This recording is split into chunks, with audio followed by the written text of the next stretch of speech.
Well, hello there, and welcome on in to another episode of DCU Daily. It's great to be back. I've been gone for a while. As you can see by the bags under my eyes, haven't quite caught up on my sleep. I'm still working on that, but I was on the go. I was traveling, and you're still a little bit jet lagged here. But hey, you know what? Enough about me. Today we got to talk about so much from the world of DC. We got, as always, news from the world of Marvel. Is Michael Bay gonna be making an Armageddon 2? There was a story about that a few days ago. I figured let's talk about it since we haven't touched on it on the show. Who's gonna play Jor-El in the new Superman movie? Is there gonna be a Jor-El? Is that gonna be one of the surprise castings that we haven't heard about yet? I mean, it'd be pretty insane that they've kept it under wraps all the way to the release of the movie. Kind of like, when Matt Damon showed up in Interstellar, we were like, what? So I'm sure there'll be lots more to talk about. Of course, we have the quick hits. We've got the news from Hollywood. We get into the DC news. And I'm sure we'll have lots more beyond that as well. So to do that and so much more, let's get the show started. It doesn't seem to matter what I do. I'm always the number two. All right, Mr. I need to paint my abs on to get nominated. You don't see Robert Downey doing that. You're kidding. You're kidding. I can't open the envelope without the... Warner Brothers is heading back into the Matrix with a new movie in the works. Wonder what other surprises are in store. I want to be Bruce Wayne. I like that. You're gonna love me. There's the shot right there. That. Okay, we don't need to see corns. Right there. You look ridiculous. Well, not no more, he don't. What, dude? I can barely understand you. Your accent's insane. What the needs now? Give me a hand up. Nope, I'm actually okay. Thank you very much. Oh, wow. Wow.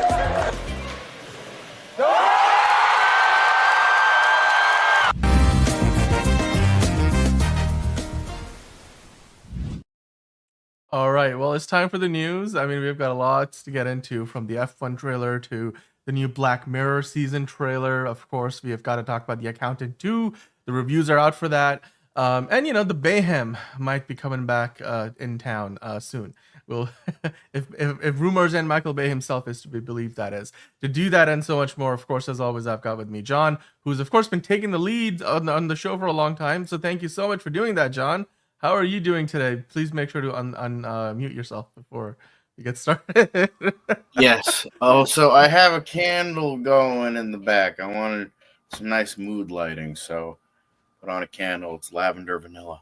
Hopefully it'll make the space nice and smell good, and then it'll also make me sleepy. Maybe I can go to bed at a reasonable time instead of staying up until 5 a.m. like usual. Yeah, you should. I think we can all use some rest. Because you see the bags under my eyes? Oh my god, it's bad. It is bad. You can sleep in those bags under your eyes. I should. It was like, honestly, like I lied down for 5 minutes. I did not want to get up. No lie. But anyway, you know what? Squidward's it's like SpongeBob. It's like Squidward's like, even my bags have bags. It's like hell yeah. Okay. Well, you know what? In the chat, we've already got Enterprising. We've got Caleb. Caleb was the first one to drop in. So say hello to both of you guys. Caleb, already asking you a question. Why does John look like he's in the cabin from Evil Dead? That is a very good question. Yes, John is actually in the basement. He's been spending this entire week in the basement because, that is his current computer setup. His usual setup is getting serviced at the Geek Squad, I assume, or something to that effect. No. I went to like some like fucking like back alley one where it's like half of it's like a warehouse under construction, and I'm like, that this place is fucking good when they're ready to where it looks like completely dilapidated. I'm like, you don't go to Geek Squad or Best Buy or shit like that. You go to like the dilapidated back alley place that only like 3 people know about. Then you're gonna get good shit. Exactly. That's where you get the good deals. It's like going to a dive instead of like an artisanal fucking like bullshit place run by like someone like the Bear or something like that. Fuck that. Fuck that gentrified crap. I want to go to like a back alley dive that like fucking hole in the wall nobody knows about. That's where the good shit's at. I totally. I mean, look, Caleb is like, yeah, too cool for School Squad. Well, you know what? we are too cool for school, and school is out. So let's talk about the news from Hollywood. So Michael Bay, who was born too cool for school, or supposedly, he, of course, a long time ago, back in the '90s, made a movie called Armageddon. You know, we got young Ben Affleck there, peak of his prime, Bruce Willis. Is that Owen Wilson on the right? Yeah, all kinds of people in there. The dude on I forget Owen what Wilson was in that movie. To be fair, I forgot most of that movie existed. I recognize pretty much every face in this, except I can't remember the names of half of them, but whatever. The first Armageddon, not known as a very scientifically accurate movie. Far from it, let's say. Deep Impact was, you know, like it was one of those days, you know, where you had White House Down and Olympus Has Fallen came out the same year. It was that. It was if you guys remember. And Dante's Peak. Yes, and so Armageddon and Deep Impact were the same thing. I think Armageddon is more remembered because it made more money at the box office with like $500+ million, which, you know, for '90s, I mean, you do that with inflation, that's like a lot of money at today's standards too. So it's, of course, has a place in the cultural zeitgeist. Now Armageddon 2, it seems like is one that Michael Bay might potentially be working on. So he was recently talking about this, and here's a quote from him. And you know, he's got an idea for the movie. And this was during a conversation with the Hollywood Reporter recently, where he's been, you know, he basically mentioned that he wants to potentially do a sequel, maybe a follow-up. And this is what he had to say. You guys might have come across this article before, and if you have, great. We're going to talk about it, and let us know in the comments down below in the live chat what you think. But this is what Michael Bay had to say about potentially doing a follow-up to his Armageddon movie from the '90s, where, of course, you know, I mean, some of the cast might not even be able to really come back, although Liv Tyler, Ben Affleck, they're still around. Bruce Willis is retired from acting, but, you know, we'll see if this would be something that is a direct sequel or not. Plus, he's dead, like in the fucking movie. In the movie, well, yes, dead, but I'm saying, like, you know, it would be a matter of like, do you want to make it a direct sequel? Or do you want to make it something that's sort of in line with it, or maybe another story in the same world? But this is what he had to say. It's an original idea, says Michael Bay, that I came up with when I was doing Armageddon after talking to a physics person from NASA. That's something I would love to do. As a director, I'd like to just do fun things to keep me interesting, and I love shooting. That's why I wanted to try the documentary experiment. I liked using different muscles. So he talks about it in a really casual sense. Obviously, it seems like he, you know, looked into a concept and somebody from NASA gave him some advice on it potentially. And the way he describes it, this is something that has been on his mind since he was working on the very first Armageddon movie. So I wonder if this is, you know, even for a sequel, or if this is something that's completely separate, that's going to be maybe similar to Armageddon, but not quite the same thing. I mean, John, what do you think about this? Do you remember watching Armageddon? Are you fond of that movie? Would you like to see a potential follow-up? What are your thoughts? I mean, not really. I mean, Armageddon kind of fucking sucked for the time. Although it is like, I think it like had like a Criterion for a little bit, but I think it might have went out of print. But yeah, I mean, Armageddon's a stupid movie. It's a fun movie, but it's a stupid movie. I don't know if like you would want to do like another, but if like he's into it, then sure. I'll take fucking like action Drek that's at least kind of original than like 15 Marvel movies in one fucking year. Like, I'll go see it. Fuck it. Why not? Like, I'll take it.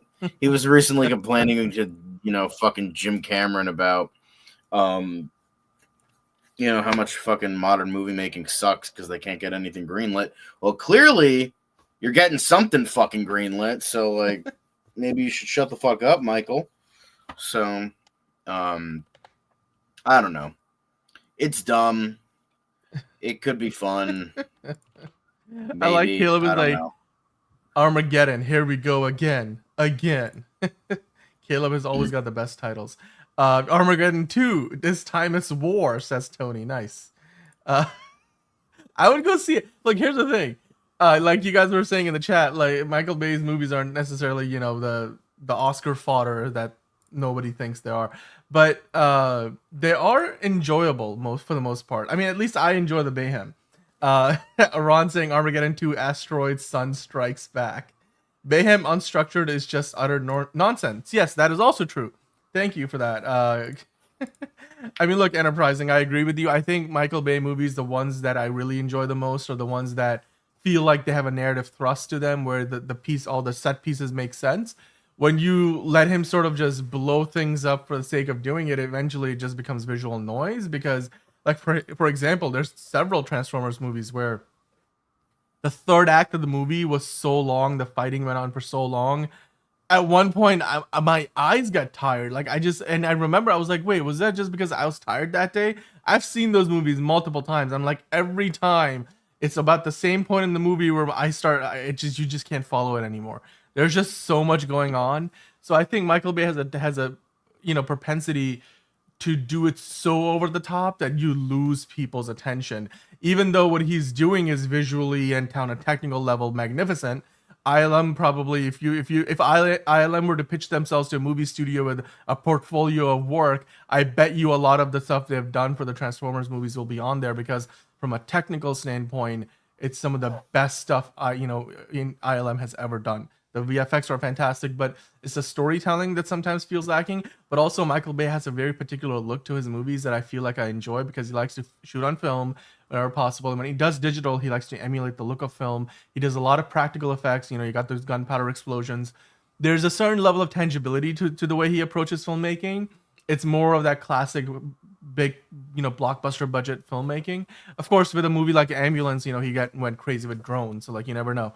He likes to try new things, I suppose, much like James Cameron does. He's in his drone phase now. He's in his drone phase. It's like a teenager, like, I got a drone. I'm going to make a movie with it. It's like every shot's going to be with the drone. This movie was shot with a DJI drone. Like, you get it in the credits or anything. Anyway, but the idea of doing an Armageddon sequel, I mean, I don't know. I mean, do we even live in a time where a lot of people go to see, disaster movies? Like one of you guys mentioned, his movies got to a point where they started feeling like Roland Emmerich level of movie making, which, I mean, I think Roland Emmerich had his day in the 90s. I think he's pretty much done, because after Moonfall, nobody's gonna fucking go see another. I can't even Roland Emmerich, because he scammed every movie financier on the planet. He's like, I was like, after Independence Day Resurgence, nobody was gonna give him money. And then he went to the Chinese. They gave him money to make Moonfall. Now the Chinese have been burned. I'm like, nobody else is gonna give Roland any money to make movies. But then again, we all thought like M. Night Shyamalan was never gonna get money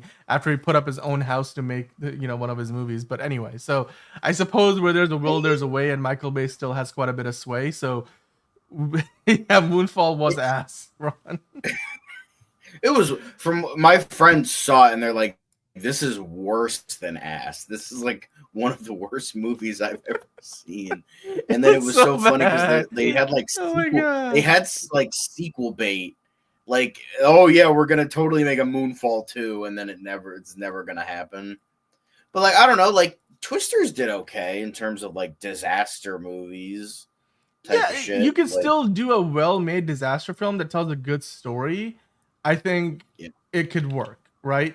But like a movie like, look, Enterprising, I agree with you. The Last Night, the last Transformers movie that Michael Bay worked on was straight up offensive, because it honestly, I enjoyed the first. Well, what was it? The first one that Mark Wahlberg was a part of, which was the fourth movie.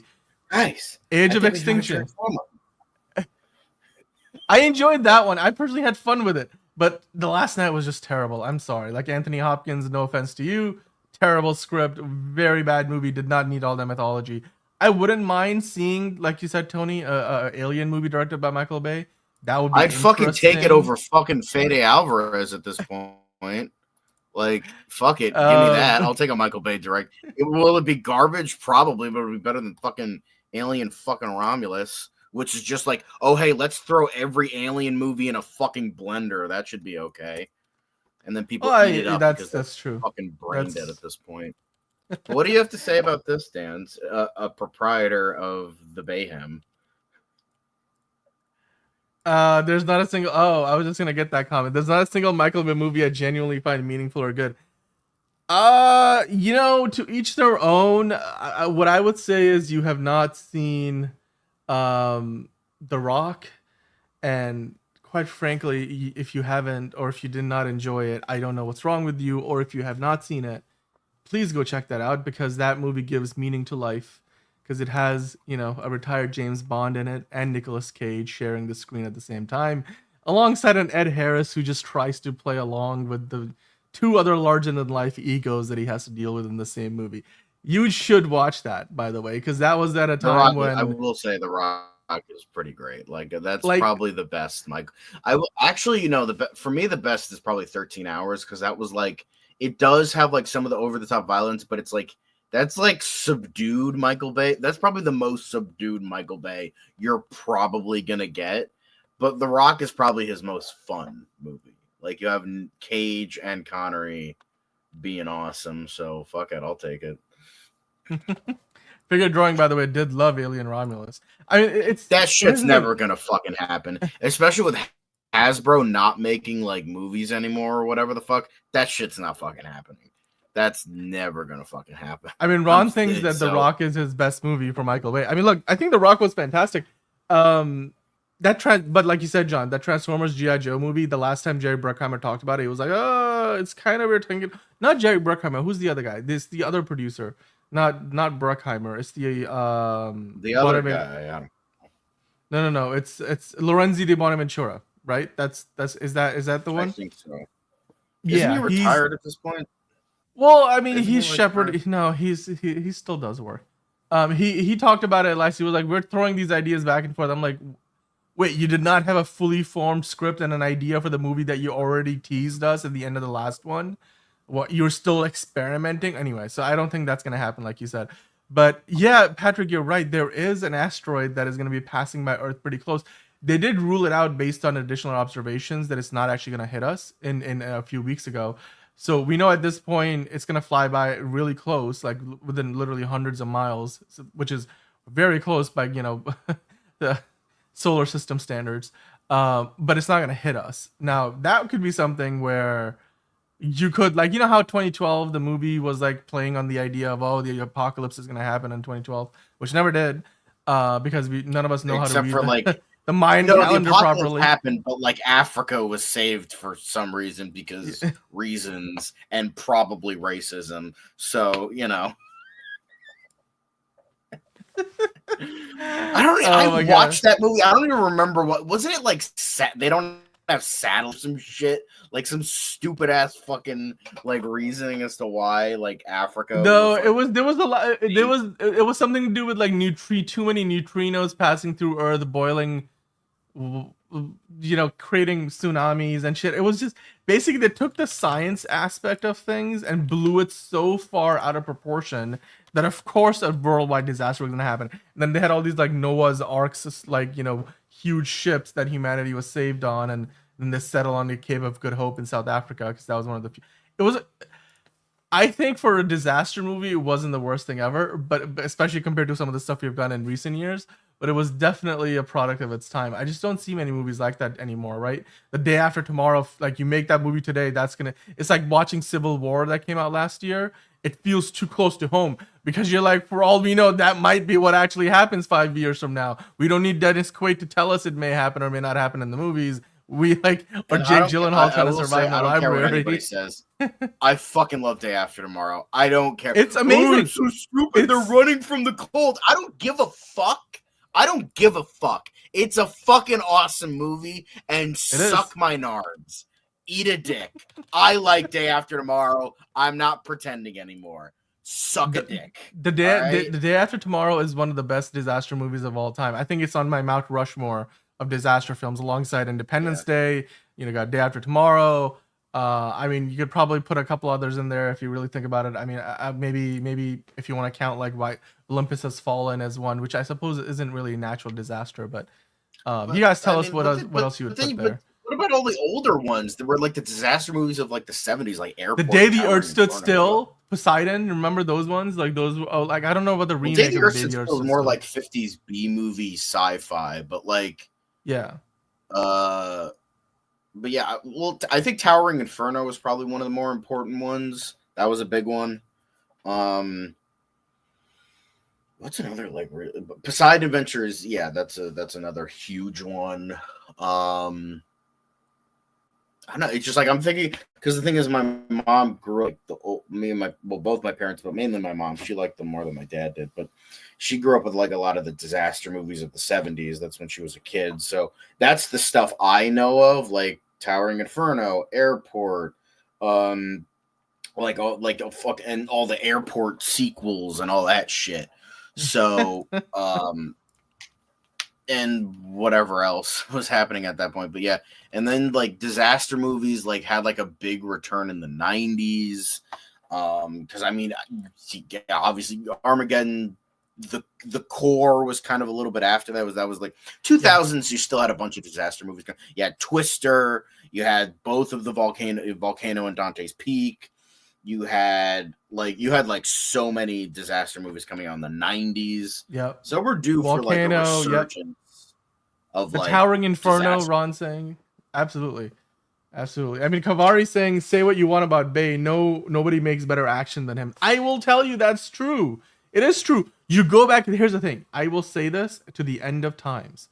The Transformers will never look better than when Michael Bay did the Transformers movies. They will never look better than when he was making those movies. I've seen the movies they've done since. They look okay. They don't look like Michael Bay doing Transformers movies. Like the scale, but they're the better cinematography, fucking movies than all the fucking Transformers movies he did. I mean, it's relative. By the way, Figure Drawing asking, is Interstellar a disaster movie? I already Technically, although answered not in the traditional sense. Okay. For me, it's a sci-fi epic. That's how I classify Interstellar. It's like a sci-fi epic. I don't think it's a disaster movie. There's like disaster aspects because the world is dying, but like I don't see it as a disaster movie. No. Oh, by the way, Figure Drawing saying my favorite Transformers movie was the first Pacific Rim. That is a great disaster movie.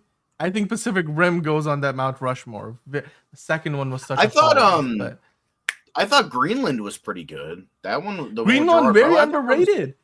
Very underrated. It's probably one of the better Gerard Butler movies of recent times. Yeah, definitely. Yeah, I agree. Although now, in this day and age, they're going to rename the movie. And it's going to become Red, White, and Blue Land, instead of Greenland.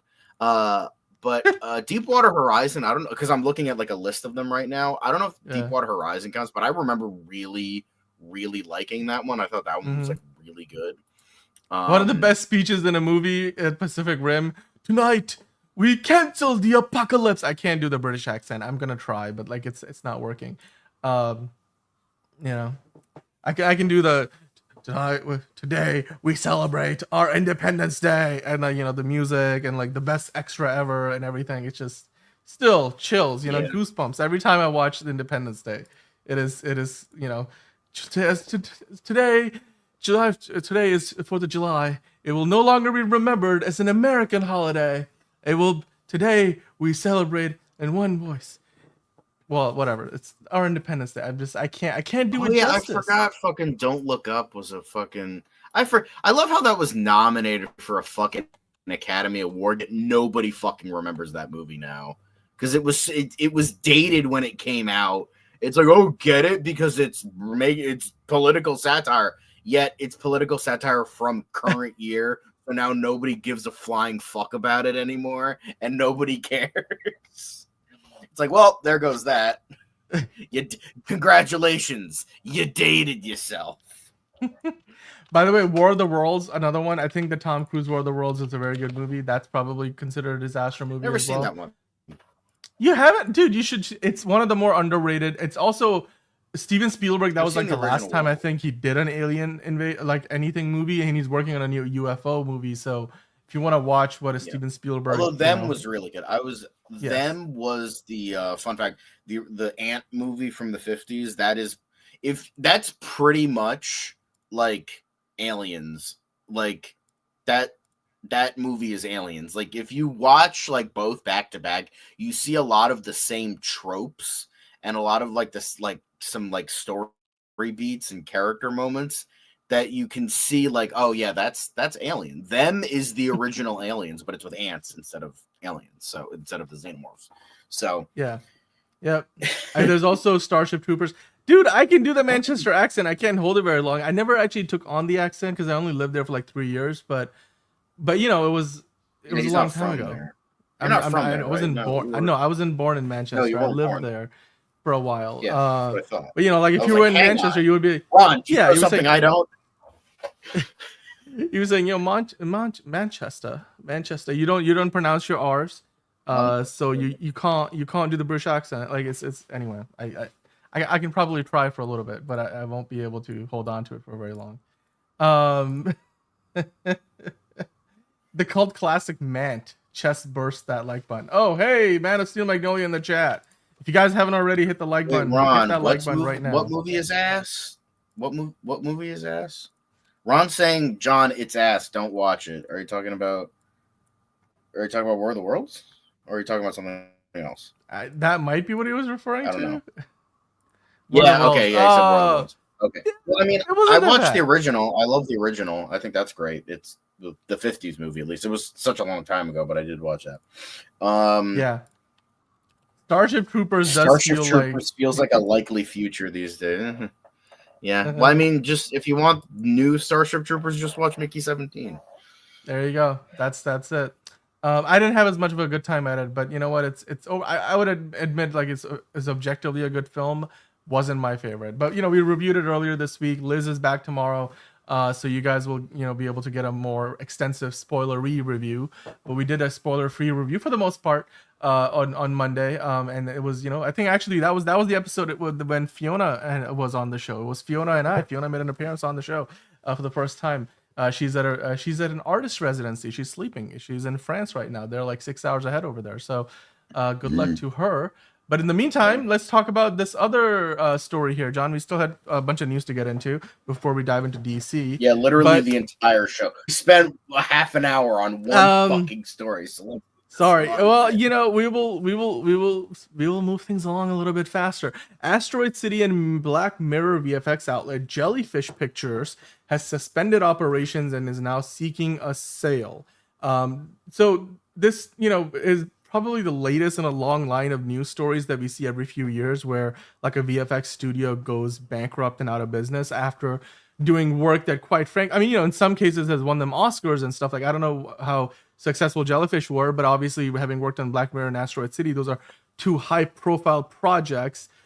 It also comes at a time when, the British division of Technicolor, guys, Technicolor. You've seen it on like the movie slates for decades. So you go back and watch like Lawrence of Arabia and stuff, it was filmed in Technicolor, mastered. Like, the British division of that company also filed for administration recently. So not a good time. Even though VFX are more prevalent than ever in projects, VFX outfits and companies are in general still struggling, as you can see with Jellyfish Pictures being the latest to fall prey to that. It's a cutthroat world. Every studio wants to hire agencies, VFX artists, and companies to do things, but do it at the lowest possible price. They overwork them. We have heard these news stories about like what was going on with the first two Spider-Verse movies.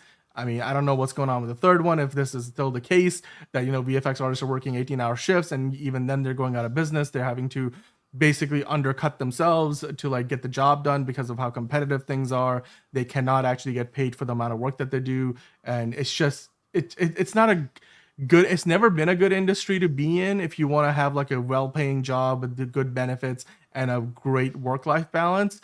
But whenever a company like Jellyfish Pictures goes out of business, it's just another reminder that things need to change. We need more unionization. We need more protections, because they're doing work for like, I guess Black Mirror and Asteroid City are two big movies. We reviewed Asteroid City on this channel a couple of years ago when it came out, and Black Mirror we're going to talk about it not too long from now. We're coming out with a new season. So John, what are your thoughts on this? Jellyfish Pictures suspending operations and now seeking a sale. It's sad to see, because it's like, as you said, it's like fleeting with many aspects of this industry, and it's just like, I was saying this, I think it was yesterday, where I was like, fucking Hollywood just needs to hit the reset button. You just torch everything, figuratively, of course, but like they just need to like just fucking torch every old aspect, because you're holding on to these really old school ideas, like with streaming and like the movie theater experience. Like I was, looking at this thing where it was like, in the 70s there were 14,000 movie theaters. Now there's just above like 2,000, which is like incredibly sad. So it's just like I feel like they just need to torch stuff and just come out like reborn with like better ideas that'll, you know, come about just certain freshness that's needed for this industry, because I feel like they're just holding on to just crap and it's just not good for this industry. So I think this is just kind of a slight reminder of that, maybe. So yeah. I mean, it's sad it's sad. It's I think it's wrong, quite frankly. I mean, they've been working on stuff that is still yet to come out. The new season of Black Mirror, the wonderful story of Henry Sugar. They even worked on The Last Jedi, a big Star Wars movie. It's just it's sad. It's unfortunate, and I don't like to see this. I think the problem is systemic. They need better protections. They need a better system in place for negotiating with studios so that they're not undercutting themselves to the point where they can't run their own business, even though they're putting out work that millions of people out there get to see. You know, like Technicolor Creative Studios in the UK, they laid off 400 people. That's, I mean, you know, 400 at a time we get to, you know, we hear news like, oh, thousands of people were laid off, but every single one of them was not just a number. They're real people whose livelihoods were impacted by this. It's just, you know, the rising costs of doing work, but at the same time doing it, you know, with at shorter and shorter deadlines, but oftentimes they're being asked to do revisions without necessarily being paid for it. Like that was a big thing that Marvel was accused of, asking for late, you know, changes, but not willing to necessarily pay for all the work that would go into making those changes. Overtime, no bathroom breaks. That was another. No bathroom. It's crazy. I'm like, are you working at an Amazon warehouse or a Marvel movie? You know, like there's got to be a difference there. I remember Sausage Party. That was like fucking hugely controversial. Yes, of how bad the fucking animators were treated on that movie. So, and didn't that studio go out of business? Like it was just, oh god. I think so. Exactly. Well, that's what I'm saying. Figure drawing. They need to. We need the 70s 2.0. I was just saying this. Like they realized in the 60s, they were like, the 60s was like kind of a transitional period from the really old, like kind of golden age. Not saying like 60s movies were bad or anything, like there were tons of great ones, but like they were holding how movies were being made in like after sound was introduced, so like mainly the 30s, 40s, and 50s. 60s were like kind of realizing like, man, the way we did movies is not working anymore. And by the end of the 60s, by like 1968, they realized, oh shit, we need to press the reset button. And eventually they were forced to. The Hays Code was abolished, essentially. At the time, what was called the MPAA, now just the MPA, was then brought into the fold, and we got the 1970s, which was in terms of filmmaking, like as an art form, as a level of artistry, was arguably at its peak and at its best. And then during the 80s, again, not saying the 80s were bad, but that's when like producers became more prominent in the filmmaking aspect, and by that point, from that point on, movies became more of a business than a form of expression. So like, and don't get me wrong, 80s, 90s, they delivered some fucking bomb ass movies. A lot of great stuff came. Two of my favorite movies came out in the 80s. So I'm not saying that those movies are bad. It's just like that's when it became more like business oriented. And now they've been kind of stuck in that like 80s and 90s mindset while trying to work with the new system of like streaming and shit like that. And that's not working. They need full reset to make this shit work, but they refuse to do so because they still want to make all the money. They want all their houses and yachts and hookers and blow and all that shit. So they want to be it was. But it's also, I mean, I think the biggest thing is it's the Wall Street influence. It's being very bottom line driven. And I think that's where the creative expression is being stifled, because in many ways they don't want to make very expensive bets that are likely to fail. Like, for example, giving Bong Joon-ho $100+ million to make Mickey 17 was a big risk. And of course, that movie, it's looking like he'll probably not make all that money back, but at the same time, maybe the next movie he makes does. You know, it's and like Sinners, for example, is set to come out soon. I don't know how well that's gonna do. That probably won't do as well, but you know, that's Warner Brothers again, the same studio, giving a filmmaker a chance to do something original. That's not just another Black Panther movie. And Ryan Coogler has obviously built up a resume it's that he $90 million. deserves. $90 million. So and I that's think again, that's a mid-tier movie. We were just talking about that too. Exactly. How like smaller budgeted or really big budgeted stuff works, but the mid-budget movie is dying. That's like, like 50 to 120 million. That level of movie is kind of dying because it's not like the big Marvel movies that are like 150 to 300 million dollars, but it's also not like the bargain stuff of like cheap horror, cheap indie dramas where it's like $1 million to maybe 20 million at most. Yeah. Depending but on I think if it's like a studio. It's also, but it's a twofold problem where I think they need to, this is not just a studio level, like they need to change their approach and filmmaking, but like the movies, how they're produced and which ideas get produced and which ones don't, like all that stuff needs to obviously change, and there needs to be a course correction there. But I think they've also conditioned the audiences to be like, only go to the movie theaters for really the biggest of the big movies. I feel like it's also a situation where Sean Baker talked about like, guys, make movies for the big screen, make movies for the theatrical experience first. Don't make a movie to like go to streaming. It's like, this is where we talk about like if somebody like a Michael Bay like stands out today in a landscape where you don't see many other people who make movies like Michael Bay makes, because the way he makes movies, the way Christopher Nolan makes movies, the way Steven Spielberg makes movies, they're made for the big screen. You've got like long sweeping camera moves. You've got a lot of iconic signature trademark aspects of how these directors shoot their movies, how they tell their stories. They're done on a bigger canvas. It's better in to be seeing those movies, to enjoy them, experience them on a big screen, not at on your home theater or on your phone or your laptop screen. I think more filmmakers can do that, and if they do, then that's where I think slowly it's going to take time. Unfortunately, it's not going to be a switch that you flip overnight, but audience habits need to change.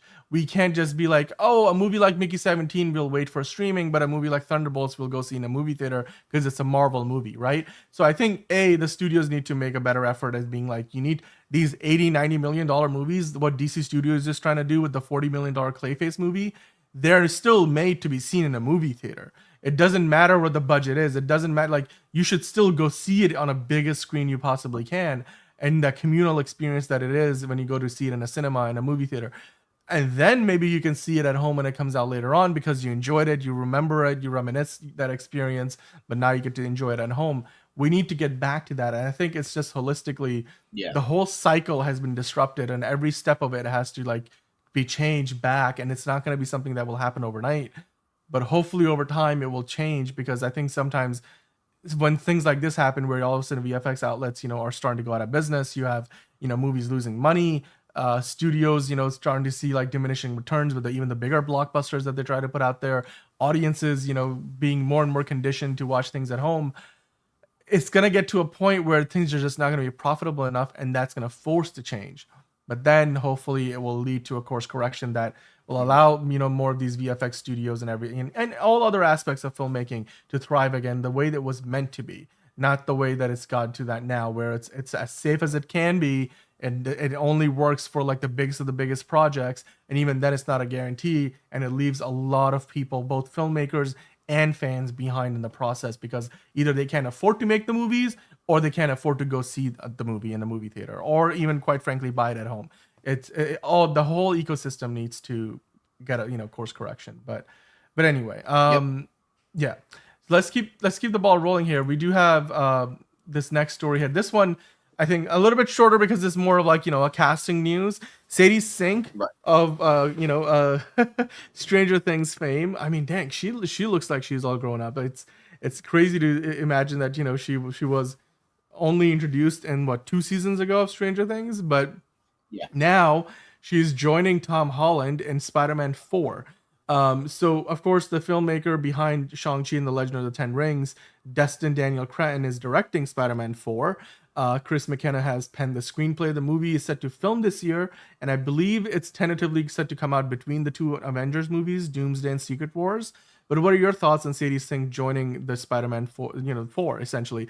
The fourth Spider-Man movie, which none of the previous Spider-Man franchises got to have, and now Tom Holland will finally get a fourth entry, and now he gets to, star alongside another incredibly talented actor, Sadie Sink. Of course, we know MJ, played by Zendaya, is not going to have a very big role, but how do you even think Sadie Sink will fit into the picture? I mean, I think personally, Sadie Sink would have been the better fucking MJ because she's an actual fucking redhead and would have looked the part. She would have, too little, too late, guys. You're casting the redhead 3 movies in, and we can't do MJ because Zendaya was technically MJ, but she was like original character MJ. So not Mary Jane, but not an original character, like some weird in between.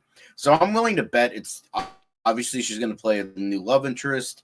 She's either going to be Gwen Stacy or Black Cat.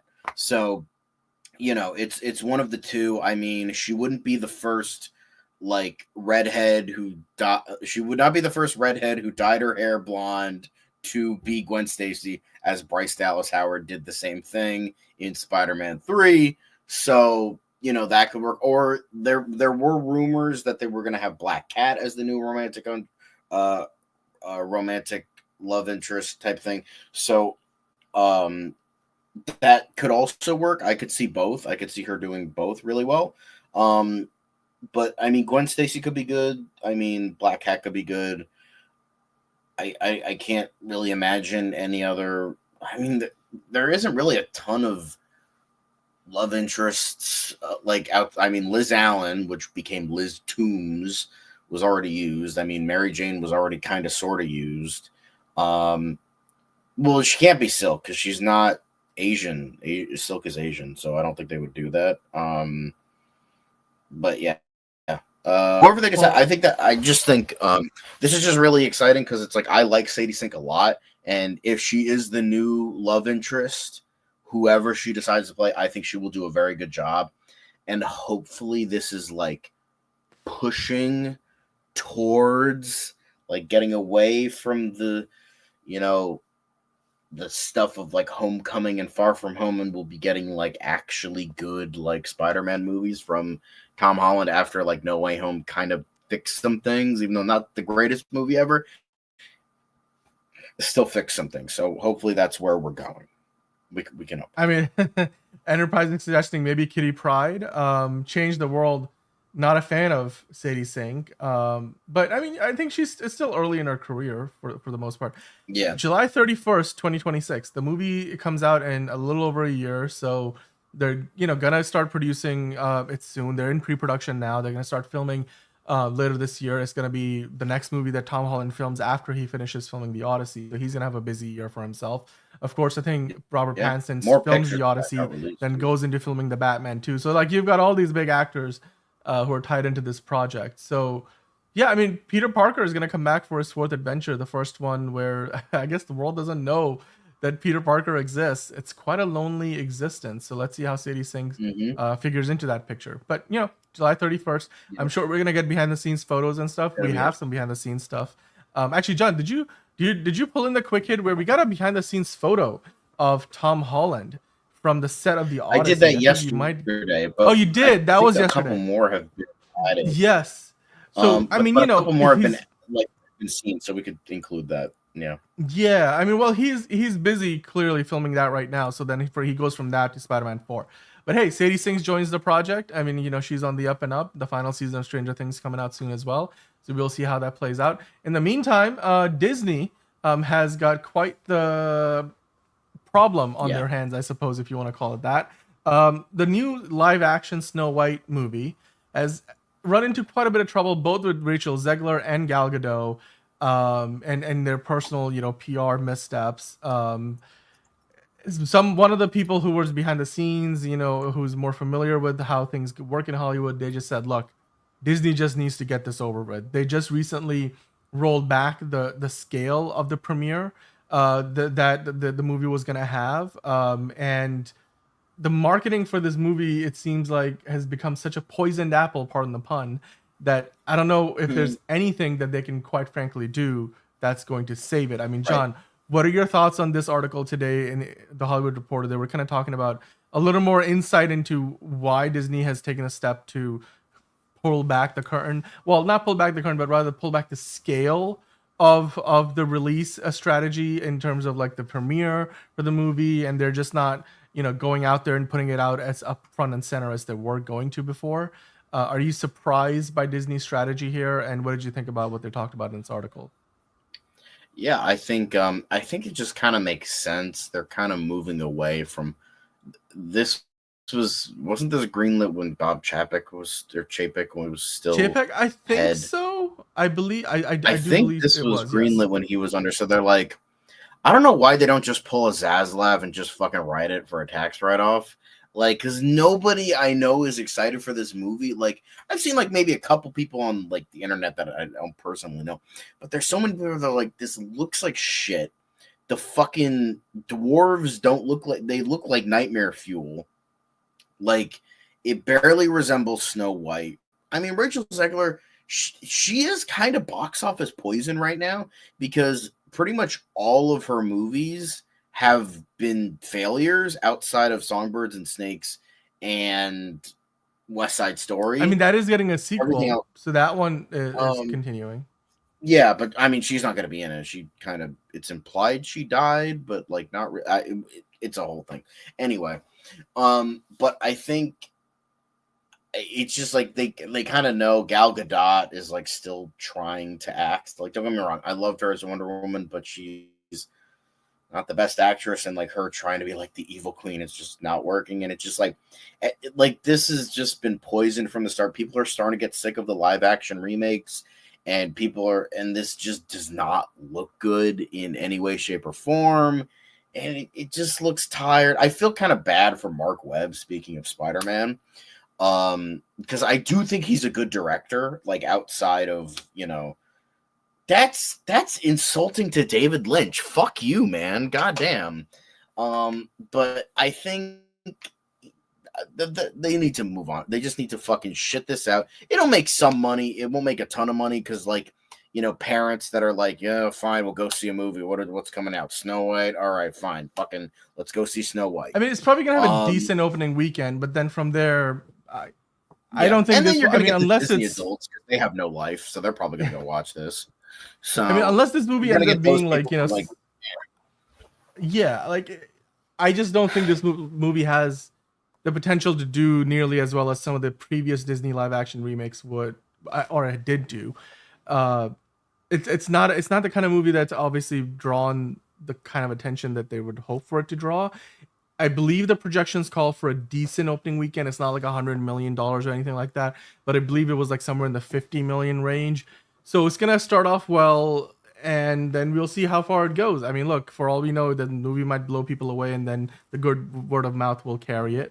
But the controversy I mean, look, Rachel Zegler is outspoken on social media about a lot of things, and we're living in a very polarized world. Gal Gadot has, obviously, is another polarizing figure in the world events these days, and I don't think either of them have said anything that's particularly wrong. It just, the world that we live in, it's just from a PR perspective is difficult for this, and the movie itself, the Snow White, the way the animated movie portrayed some ideas, and the way they've gone about, like with the design of the dwarves, or just the concept of the story, the look of the character, like people have been overly critical, I think, in some ways of what this movie looks like, and to a certain degree, I think, in my mind, it kind of reinforces the idea that not all of these animated movies need to have a live action remake.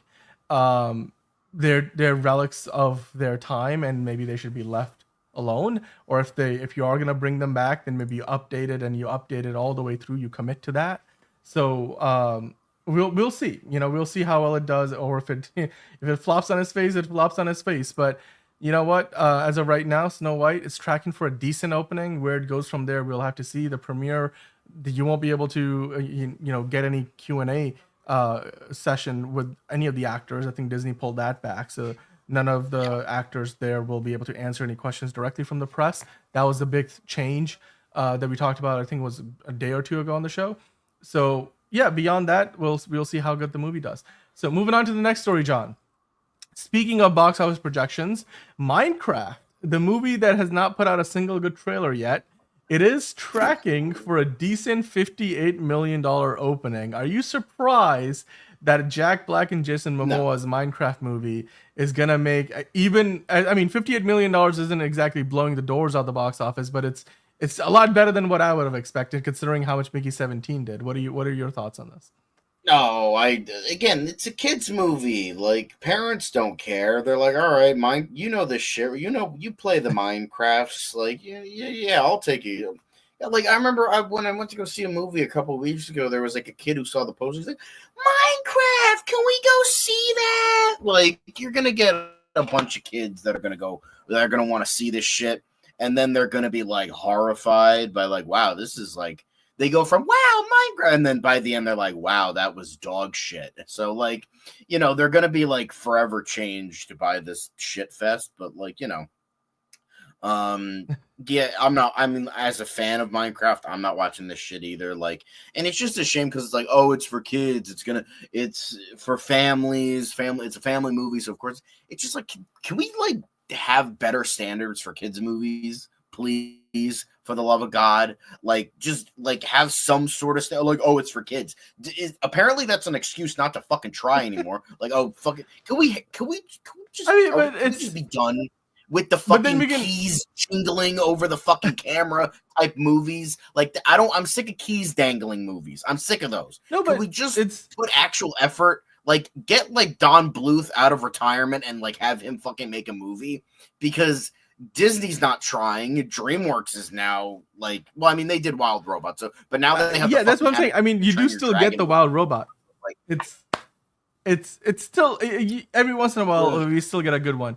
Minecraft so far doesn't look like it's going to be one of them, but nonetheless, $58 million is not a bad opening weekend. It is from the perspective of Mike DeLuca and Pam Abdi, the co-CEOs of Warner Brothers. Good news because. This was the first movie that they have as CEOs, co-CEOs, overseen from beginning to end. And of course, then Sinners is the next one on deck that they've also overseen. Everything else that has come out from Warner Brothers in the time that they've been in charge, they inherited. So I think Joker Folie Ado, they've recently in the public eye been getting a lot of blame for, and we're going to talk about that a little bit more in the DC part of the show. But for them, at least for Warner Brothers, Minecraft doing well at the box office will at least, maybe in the public eye lower the pressure, and hopefully, Sinners will do well as when it comes out as well, which we will talk about in a little bit. But right now we have to move on to the next story. Of course, earlier we were talking about how Jellyfish Studios, one of the studios that worked on the VFX for Black Mirror, is going out of business, or being, is up for sale. But Black Mirror season 7 is coming out soon. It now has revealed a release date, and they also put out a trailer for the new episodes. This includes, of course, the highly anticipated sequel to that USS Callister episode, which I think was my favorite episode of the whole series. Of course, the returning cast will include Bill Poulter, Asim Chaudhry, as well as Charlie Brooker, the Charlie Brooker's dystopian anthology coming out now on April 10th. It's going to have a 6-episode run, which is pretty similar to previous seasons. They put out some new photos. Yep. They put out a new trailer, John. What are your thoughts on this? You saw the trailer. Are you looking forward to it? Are you looking forward to any particular episode? Are you looking forward to the USS Callister sequel? What are your thoughts on the new season of Black Mirror that's to come? I mean, I don't watch the show. Like, I've seen some episodes here and there. Like I did see the original USS Callister episode, and I've seen like another episode here, another episode there. Nothing, like, I haven't watched the entire show. I don't like watch the show. Like, I don't watch the entire season. I catch some episodes here and there. It's a good show. Like, I'm not like, oh my god, this is the greatest fucking thing ever. It's a good show. Like, and I think even some have said that it hasn't been as good since was it Channel 4 ITV seasons, whenever it was original. Most have said that the Netflix seasons are not as good as those initial seasons. But like I'm happy for the people that are excited. Unfortunately, it does have Aquafina in the season, which is a shame. But I don't know if I probably won't watch this, but it looks good. It looks great. I mean, I do love Peter Capaldi, so there is that. I'll probably Of course, Kristen Paul Milioti is in this Giamatti. one. Like Yeah, I'll watch. Maybe I'll watch those episodes. But yeah, good. dude, Like the it's a cast good is show. stacked. Yeah, the cast is stacked. You've got Emma Corrin in there. You're gonna have Peter Capaldi, like you mentioned, Kristen Milioti, Chris O'Dowd, Issa Billy Rae, Magnuson. Paul G. Raymond. Yeah, I mean Tracy Ellis Ross, Jimmy Simpson, Harriet Walter, Paul Giamatti. Like you said, it's they're gonna have all the names, April 10th, 6 episodes. It's like every season of Black Mirror has like one or two iconic episodes. I wonder which of this season's episodes will become that episode that captures the zeitgeist. Maybe it's going to be the sequel to the USS Callister. Maybe it's going to be something else. But the trailer's out. Let us know in the comments down below what you thought about it, guys. We will move on to the next story, which is, of course, another trailer, John. This one is for Apple's F1, the Formula One movie that's coming out soon. And they held a big, social media push for it today. They released a trailer. The Formula One social media accounts were all tweeting about it and posting about it. I saw a news release there. Then I saw the trailer on YouTube. Apple, I think this is probably their first shot at making a box office hit, as in, when it comes to Apple original film, because up until now Apple original films have not done very well at the box office, and so this would be potentially the first one that actually makes a lot of money, especially considering the cast they've got, the director Joseph Kosinski, who directed Top Gun Maverick, and just overall the look of this movie feels like it's going to bring Formula One racing to us in a way that is more visually captivating and immersive and visceral than anything we've ever seen before from any racing film. So what are your thoughts on the trailer? You saw it, of course, and it's a couple of minutes. This is the first full trailer, meaning like you get a sense of the story. So what did you get from that, and are you excited for this new movie? I will say, I saw the original teaser and I'm like, oh, this looks interesting. And now with this trailer, I'm like, yeah, this looks great. I'm super, super stoked for Joseph Kosinski's Days of Thunder. I mean F1. So, I think it'll be great. I think it'll be really interesting. And I mean, Brad Pitt looks awesome. Like Javier Bardem, that chick who I know her face, but I don't know her name. But I don't know her name, but I know I've seen her face. I've seen her and stuff. She's a very good actress. I like her a lot. But yeah, good cast, good director. Joseph Kosinski showed Disney that you don't fucking need them, and I just can't wait for this to be great, and then watch fucking Tron. Why the fuck did we put Jared Leto in this pile of shit? Just crash and burn, and it'd be dog shit, and then this will be great, and it'll be like, haha, fuck you. That's what you get, Disney, for not greenlighting fucking Joseph Kosinski's Tron 3. Eat a dick. Super excited for F1. I mean, it's also like the Drive to Survive series has done a fantastic job of raising the awareness for Formula One as a whole, and now this movie comes out. I think the fact that Formula One is so integrated in the marketing for this, like, that's helping obviously push this movie forward even more. Right. And it's like Ron is saying, it's going to be a must-see theatrical experience, the likes of which we haven't seen very often.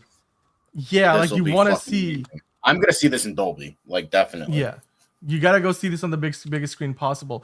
And yeah, I mean, of course, they've got all the top tier actors. The VFX looks fantastic. It looks like they've shot it pretty much as much of it in camera as possible, and the VFX are very seamless. So you're probably seeing a lot of VFX work that is just hidden. And you know what? This movie also has Damon Idris in it, or Damson Idris, I believe. Yes, and he's that guy. rumored as potentially the person to take over the Black Panther role, like of T'Challa in the MCU, at least in Secret Wars and maybe even beyond. So it's going to be interesting to see, what he does here, because this could be his breakout role, and then from there he can go from one to the next. I mean, look, in Formula One, they don't drive in circles. By the way, that's NASCAR. That's NASCAR. NASCAR. What about NASCAR? Anyway. But this looks fantastic. I mean, this trailer reinforced pretty much everything that I thought this movie was gonna be. I know it is. So I can't wait to see just love how things turn out. like this looks very dynamic, and I just love how Joseph Kosinski did the sequel to Top Gun Maverick, and now he's essentially doing a remake of Days of Thunder, which was essentially a remake of Top Gun but with racing rather than flying. So I find that to be kind of amusing in a way. So I know I like, I mean, I've heard Days of Thunder is a good movie. Like, I'm not shitting on the movie itself. It just, I find it really ironic that he did the sequel to Top Gun Maverick, and now he's doing a racing movie that's very similar to the, you know, older generation teaching younger generation, like Top Gun Maverick, and it's in like this new kind of dynamic way of filming, just like Top Gun Maverick was. And then a lot of people know, even at the time, Days of Thunder was like, oh, this is like Top Gun, but it's with Tom Cruise, and it's with racing. So I haven't seen the movie. I just know like the pop culture aspect of it, but I just think that that's really funny, but this still looks great. Like, I'm still stoked for. I don't know a lot about F1. I know you drive a car. Like, that's the extent of my knowledge. But well, I mean, if you just watch that Drive to Survive, like on Netflix, that will give you a good idea. Like, maybe I think they have a Grand Prix coming up, I'm sure. So, the concept of this movie just based around Formula One racing, and then putting you in the driver's seat, that's to me. The way this is shot, the way it's directed, the caliber of actors you've got in there, you can't really go wrong, and it looks like they haven't gone wrong. So I'd be very surprised if the movie is bad, because I don't remember the last bad movie that Joseph Kosinski worked on. So I think the floor for this is pretty high, and the ceiling is even higher. So we'll see just how well it does. It's coming out later this year. The trailer is out. Go check it out for yourself on YouTube if you can. I'm sure if you go to a movie theater for a movie in the next few days or weeks, you might see it before the movie as well. So we're all excited about it. We're going to talk about it on the show. I'm sure we'll have box office projections for it coming out soon, so we'll get into it then. But until that time, John, there's another movie that now has what is an impressive Rotten Tomatoes score, a sequel, The Accountant 2. It's a sequel to a movie that came out like almost a decade ago at this point. But here we are. Ben Affleck is back. Ben Affleck and John Bernthal playing the brothers in the movie. The first movie earned a 77%. So this one is sitting at an 86% at last check. I don't know why, but I keep thinking The Accountant came out in 2014, but it came out in 2016. I don't know. I think I've made that mistake before and I've rectified it, but now I just, but yeah, apparently, 9 years, but I'm still fucking stoked. Like, are you excited for this? They're saying that this movie is even better than the previous one, that it works and it sings when you see the two brothers on screen, and they dive even further into the backstory of the two characters and how they grew up and how they ended up being where they are. I really fucking like that, because they're going for something extremely different. Because the first one was like him being an accountant, and then him like also like kind of being that like hitman character. But this one, they're going so different. Like, it's about they're clarifying the lore that was like present in flashbacks in that movie, and how they're really making it about this, because like we only saw John Bernthal for like maybe 10 minutes in the first movie. Yeah. So they're really like, okay, John Bernthal, motherfucker's the Punisher. Let's get more of the fucking Punisher in this goddamn movie. Even though I know it's a different character, but he's like a hitman who uses guns, Punisher-esque. So, and they're making it about the like dynamic of these two brothers, and really just making it about family. I don't have friends. I got family.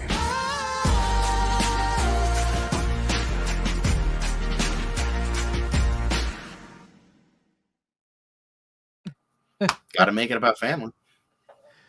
Well, and he has. I mean, it looks like it's working for them. So, figure drawing is just coming after you for your Fede Alvarez hate. He didn't write. Yeah, he didn't write the movie. He directed it. But you know what? As far as The Accountant 2 goes, so it's not a movie that was begging for a sequel, but it's a movie that did well enough that I think a sequel is warranted. I just side tangent. Fede Alvarez. I don't think he's a good director.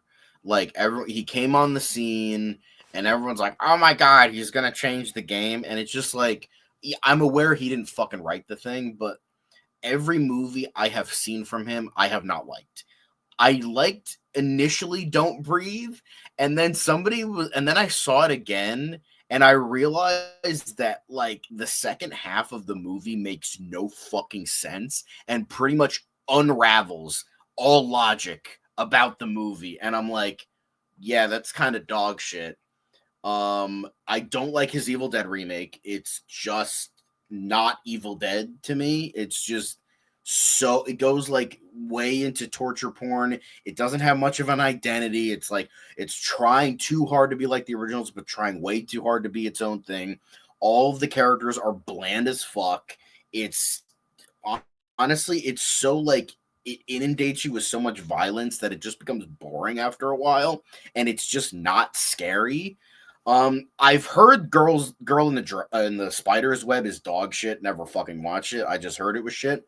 And Alien Romulus, from what I've heard, is like, oh, it's just every Alien movie thrown into a blender and here. And it's like, I don't give a fuck. I'll watch Noah Hawley's show. At least it's fucking different. And Noah Hawley actually has backed up himself with 2 amazing shows. One, I have heard that it's amazing, and 2, Legion, which is an amazing show, which I have watched from beginning to end.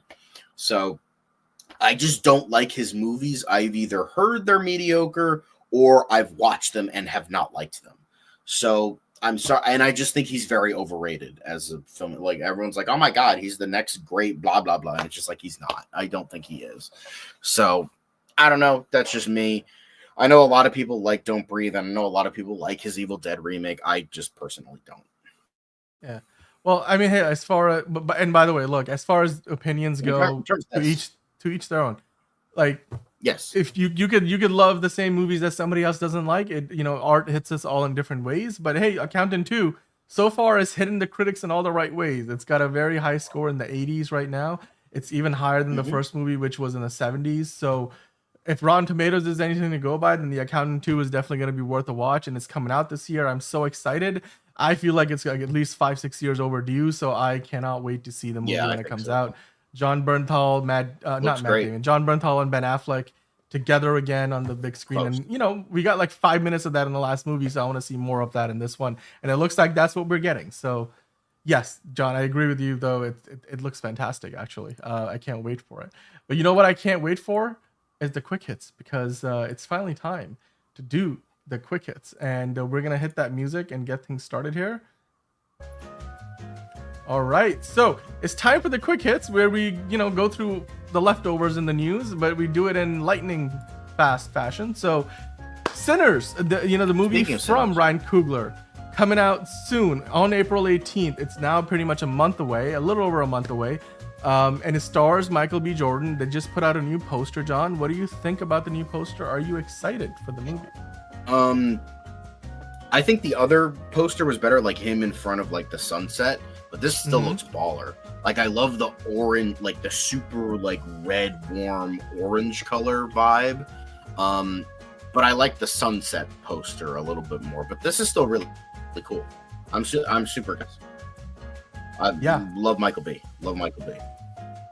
I love Ryan Coogler. I mean, I can't wait to see him do something that's not Black Panther related. It's been a while for him, and Warner Brothers also. This will be a big one for them too.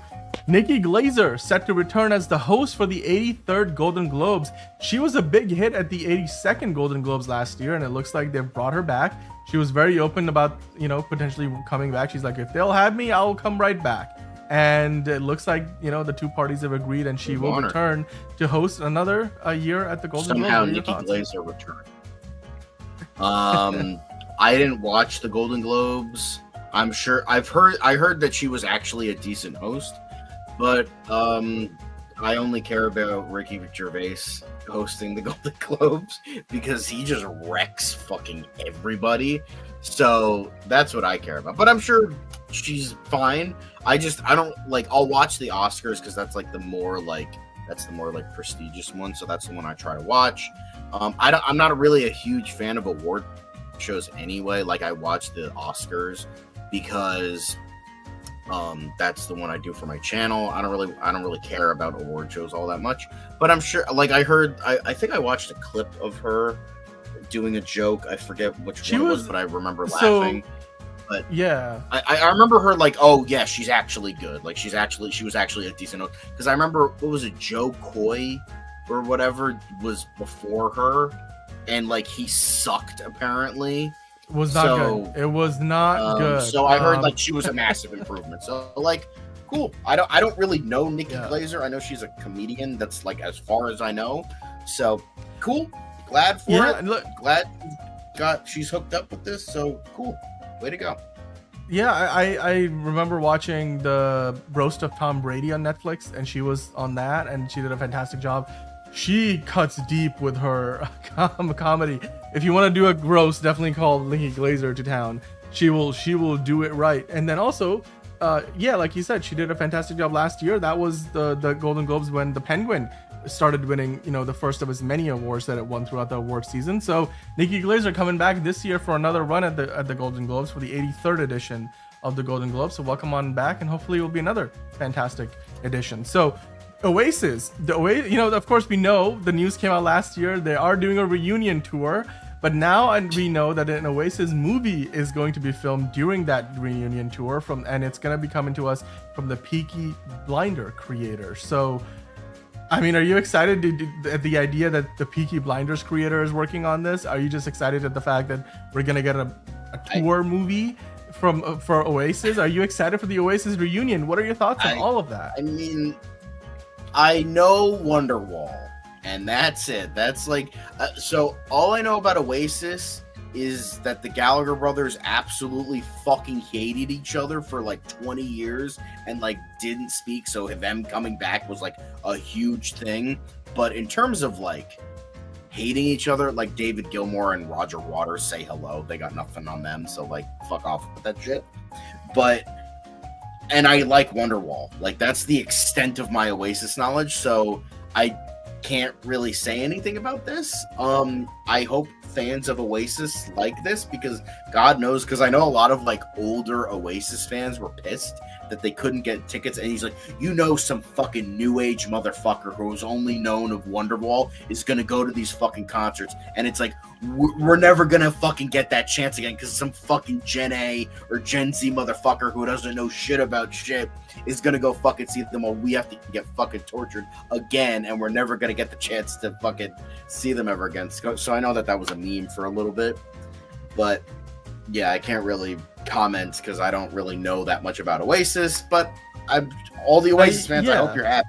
That's all I can really say about that. I like some of their music. I know Fiona loves their music. If you are from the UK or you just love British music, then Oasis is one of the cornerstones, and they're doing the reunion tour, and they're now going to have a whole concert film. So there you go, and it's coming from Stephen Knight, who created Peaky Blinders. Hang on. So Caleb has fighting words in the fucking chat.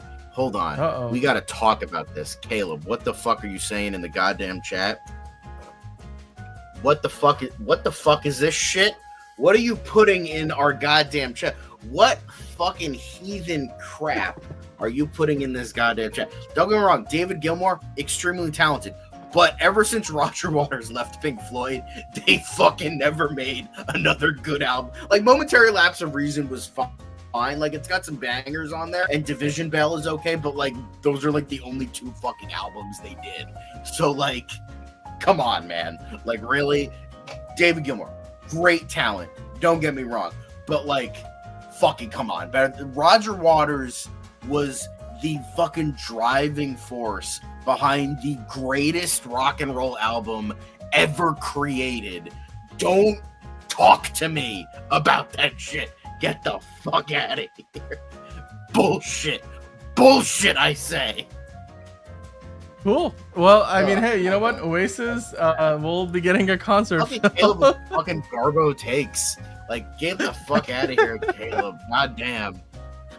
All right, okay. Well, you know what? Tiger Woods is getting his biopic over at Amazon MGM, and Obama's Higher Ground production studio is in talks to produce. What are your thoughts on that? Don't care. I don't care Cool. about. I mean, golf. I saw I this. like playing golf, but I don't care about Tiger Woods. I saw the story. I would be interested in watching it. Let's see, you know, what the trailer comes out, how it looks. But you know what? That's fun. That's nice. A biopic about Tiger Woods. I'm sure it's gonna make all the money when it comes out because there's a lot of people who still would love to see more of Tiger Woods whenever they can. So, all right, next story. David Dastmalchian has joined Dexter Resurrection as a guest star. This Dexter Resurrection cast just keeps getting bigger and bigger. Now they've picked up Polka Dot Man. What's going on? What are your thoughts on this? I think it's awesome. I still need to catch up on Original Sin, but I'm definitely going to be watching Dexter Resurrection. And you know, this bro is like getting his fingers in all the pies, and I'm not complaining because this man is so fucking talented. I love it. So do more projects, my guy. We love you. Same. Late Night with the Devil is a banger, by the way. If you haven't seen that, it's a great movie. Are they going to show what are you talking about in the chat, guys? John with the facts. Figure drawing finally agreeing with you on something. Kind of like Cliff Burton in Metallica, when he died, the heart of the band was gone. Well, there you go. All right. Well, moving on to the next quick hit, the last quick hit for today. Shrinking, you know, the hit show on Apple TV Plus, which stars Jason Segel and not Jason Segel. Is it Jason Segel? It definitely has Harrison Ford in it. And I love Harrison Ford in the show. Title, my guy. Oh, is he? Okay, right there. Never mind. Sorry, I mix up my faces. I was imagining in my head, but yes, Jason Segel, Harrison Ford, Shrinking, and it also has is it Naomi Aki in there, or no? It's the other one. She did like a whole thing at the Oscars, and then, you know, Harrison Ford was eating behind her, and that was a thing. I love that bit. But that the Shrinking has been around for a couple of seasons now. In season 3, they've brought in Jeff Daniels as Jason Segel's dad. Are you surprised, excited? Is this a show that's on your radar, John, or would you want to see it now that Jeff Daniels is a part of it? This is one of the 17 billion? no, trillion shows that my parents watch, and they really like it. And I'm sure they're excited. I'll tell them this. They're probably going to get pumped because who doesn't love Jeff Daniels? So cool. I'm sure my parents will be very excited about this, but I don't watch the show, so I can't say anything. But, you know, Jeff Daniels, extremely talented. Like, I'm sure he's a great addition to this great cast. Because I like Jason Segel. Like, he was a bit hit or miss, but, like, once he found his stride, I'm like, great. Like, let's go. I mean, I'm a big fan of How I Met Your Mother, even with the ending. And, you know, Harrison Ford. So, yeah, I've heard great things about the show. Jeff Daniels going to be another addition to a great cast. And a great show. Yeah, it is a fantastic show. And yes, Jason Segel's in there, of course. Jeff Daniels is in there. Harrison Ford is in it. And the actress I was thinking of earlier, Jessica Williams, is in it. Brett Goldstein of Ted Lasso fame also in it. So yeah, fantastic show. Another big addition to what's already a fantastic cast. So that brings us to the end of Quickest, John. So why don't you turn off that music? Get rid of that goddamn music. Get that the fuck out of here.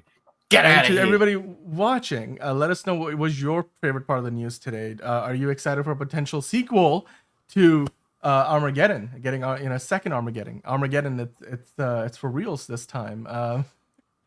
Or are you excited about a Tiger Woods documentary at the Oasis Armageddon 2 concert tour? This time it's Deep Impact. That's too obvious of a copyright infringement issue. 3. This time we're going to the core. And it's just like reiterating similar disaster movies. Or it's maybe Armageddon's, you know, like Twister had a sequel called Twisters. It's going to be Armageddon's with like an S. And there's just all of a sudden there's like multiple asteroids. Done. We're canceling the apocalypse. We're done. We're canceling the apocalypse. Okay. Well, I mean, between that and all the other news stories, let us know which one you like the most in the comments down below.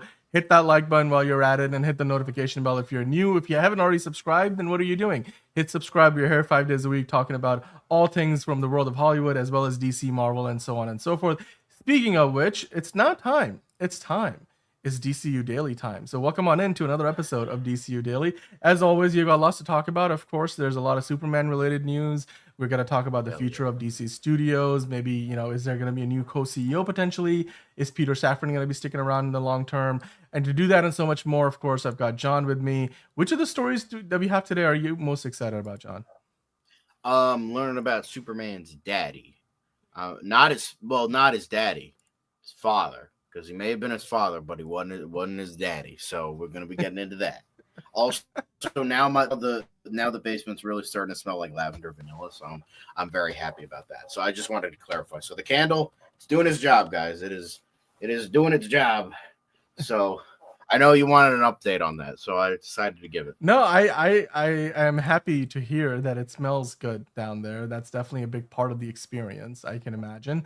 But you know, it's also a big part of the experience. On DCU Daily, if you're not talking Superman, then we're not talking about DC, because there are some rumors going around about, hey, there might yet be some surprise castings in the new Superman movie that we don't know of, which I'm like, is it really possible that they're almost done with post-production? They're looking to put out their first full trailer. You know, they've already got a big teaser trailer. And even now, are there more surprises to come from the casting side of things? Because Jeff Snyder, through his newsletter, The Insider, suggested that there may yet be more casting surprises in store for Superman, and one of them could be Jor-El. What are your thoughts on that, John? I love Tony Reyes' comment. Henry Cavill as Jor-El, but he misspelled it and he said Joel. I'm like, that's funny. But this is from Jeff Snyder, so we know it's bullshit because Jeff Snyder just loves dropping his pants, just getting a full hand, scooping all of the shit out of his asshole, and then just reporting on it because that's what he loves to do more. That's why they're called scoopers, because they scoop the shit out of their own fucking assholes and just report on it. Because we'll report on it because that's all they have. That's all they do. They just scoop shit out of their poopers and just talk about it. And that's what this is probably good. Yeah. Like, you know, like that's because fuck you, Jeff Snyder. We hate you. I hate you. If I ever saw you, I would probably punch you. I'm saying my lawyers are telling me that I have to say that that's a joke. So I'm just going to say that's a joke. Anyway, so I'm just saying this is probably bullshit. But if on the off chance this broken clock is right and this is a thing, James Gunn did talk about this many moons ago, way before they started filming, that he's like, if I were to cast a Jor-El, it would be more accurate in terms of age, because like going back to, like, if we look at all the pantheon of Jor-Els, Marlon Brando, the you know, any other Jor-Els, the one in Superman and Lois, I don't know his name, but like a bunch of them that we've seen before, where it's like they're all really old dudes. But it's like James Gunn gave a fairly certain, like, kind of like retrospective. He's like, this guy is sending a baby. So why the fuck would he be like 60? Wouldn't it make more sense that he's like 30? So that's all he said.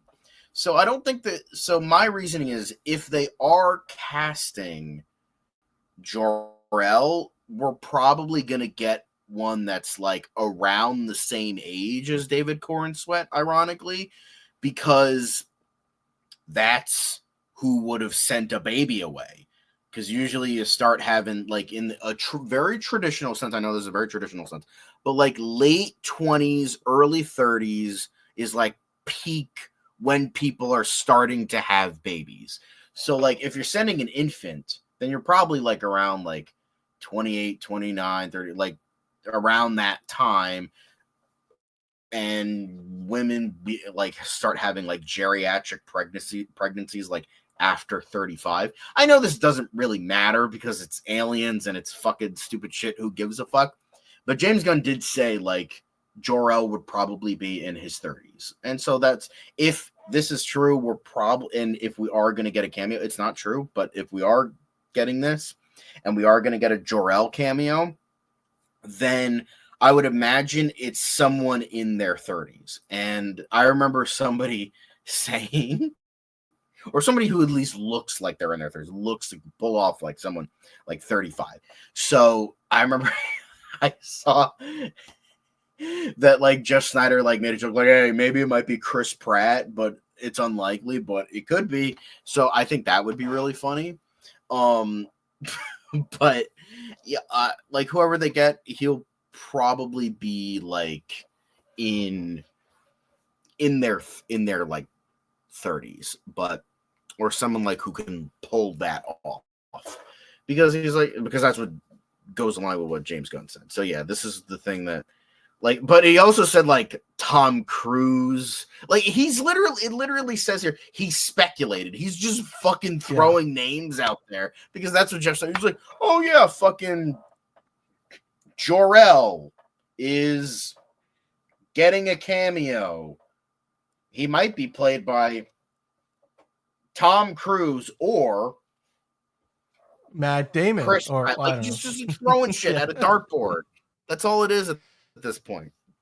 So I don't know. I can't see Tom Cruise as Jor-El. That's just weird to me. I wanted to see him as Superior Iron Man or whatever the fuck is there, or Spectacular Iron Man, whatever the fuck it was. Yeah, exactly.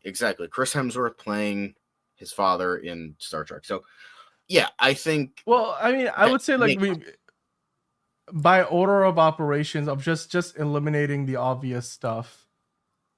Chris Pratt, there was a story out recently that he might not be able to have a big role in the new Avengers movies because he's filming the next season of his show on Amazon, The Terminal List. We know Tom Cruise is plenty busy between promoting the Mission Impossible movie, working on like 2 other projects. Like he's preparing another one, he's shooting another one right now. And there's a Top Gun Maverick sequel in the works. So yeah, I mean, to do a cameo doesn't take very long. I suppose if it's a very small cameo. But also, I mean, it would depend on how big of a role it is. And then if you want to only bring him in for the one time. I would like to mention figure drawing, because they made a joke. Late 30s babies are geriatric. LOL, John is the best. If you look up geriatric pregnancy on Google, it says geriatric pregnancy refers to pregnancy in women who are 35 years of age or older. Suck my dick. So yeah, although but like I mean, I think that term needs to probably be updated because nowadays it's I guess from a medical terminology standpoint, because that's when, but it does create a social stigma around it. I see your point. Yes, go ahead. Yes, but that's when like the problems biologically start to roll in. 40s is very problematic for pregnancies. This doesn't matter. Like that wasn't the fucking point of the but thing, I mean, again, it's different for everybody. But yes, I mean, yes. Anyway, I just have to be right because I have to prove a point because I'm a know-it-all. So yeah. Well, speaking of knowing it all, let's talk about our next topic, because James Gunn and Peter Safran do know it all about DC Studios, and they, alongside David Cornsweet, they presented to Warner Brothers Discovery, the larger company, a special presentation that we don't really have a ton of idea as to what they were talking about, but that's what we are here to speculate on. Peter Safran, David Cornsweet, and James Gunn, as he posted about it, had a great time speaking in front of the wonderful folks at Warner Brothers Discovery yesterday. So this means that they were talking to them, I believe it would have been a Wednesday, middle of the week, a presentation. You can see they were seated there. They've got the DC Studios logo behind them. People are speculating now, the presentation, it looked like, was it Superman focused? Was it something where the people in attendance got an early screening of the movie? Did they get to see the first full trailer for the movie that we're about to hopefully get in April at CinemaCon or around that time? What are your thoughts on this, John? What do you think this presentation was about? Was this simply just a matter of presenting what DC Studios is and is meant to be and what their vision is to the larger Warner Brothers Discovery company? Or was there more to it, or was it more limited to just talking about Superman the movie? I mean, I would like to imagine that, like, if we're like kind of doing it from a timing point of view, like probably the most of it was about Superman because David Corenswet was there. So that makes sense. Like probably like half the presentation was like Superman related. And then the other half was like upcoming projects that are 100% coming out. Peacemaker, Supergirl, Lanterns, Clayface, stuff that's like greenlit. Then all of the pre-announced projects, in addition to non-DCU movies, Elseworld movies like The Batman, most likely dynamic duo, and a bunch of other stuff. But I would like to imagine that it was mostly Superman related because Corenswet was there, and he's like the new face now. So yeah, I think that makes sense. Like mostly Superman related. Yeah, we're probably gonna get stuff in the upcoming days in regards to this. Yeah, I mean, look, I think it's gonna be interesting to see what comes out of it. So far, we haven't seen any leaks from what was talked about, but maybe what all they talked about. Say again. We're gonna get there though because people leak everything. Yeah, because nobody can fucking keep a secret. Yeah, I mean, look, they had a big screen behind them, so they could have played something, and it could have been either something that we have already seen from the movie, or it could have been something completely new that we haven't yet, seen. Whether it's a new trailer, whether it's the full movie. There are rumors that we might get a full movie screening at CinemaCon. But I mean, guys, let us know what you think was talked about there, because Jalen, for example, saying, God, I wish I was there. I mean, don't we all? I mean, if we were employees of Warner Brothers Discovery, we might have been one of the lucky few to be invited to the presentation. Enterprising suggesting, wouldn't be surprised if it's an amalgamation of Superman and the overall vision for DCU as a whole. I think yes, because this probably was a more business-oriented conversation, but at the same time pitching the overall creative vision. And we have recently, heard stories about how much Superman is valued at Warner Brothers Discovery, how much the DC brand, the IP means to the company, and how much of the stock price, quite frankly, depends on it. So the success of this movie is huge, and so getting your employees to buy into what your company's trying to do as a whole, because obviously it's a DC Studios project, but it affects Warner Brothers Discovery as a whole, and the movie's probably going to have integrations with everybody. Like, I think recently that James Gunn posted about he got a cake from the folks over at Food Network that was Superman themed, and like Food Network is owned by Discovery and Warner Brothers Discovery, so it's gonna have those kind of integrations. So you really want to be able to like get everybody to come along, because not everybody is going out there scraping the internet like we are for every bit of news that we can get a hand on.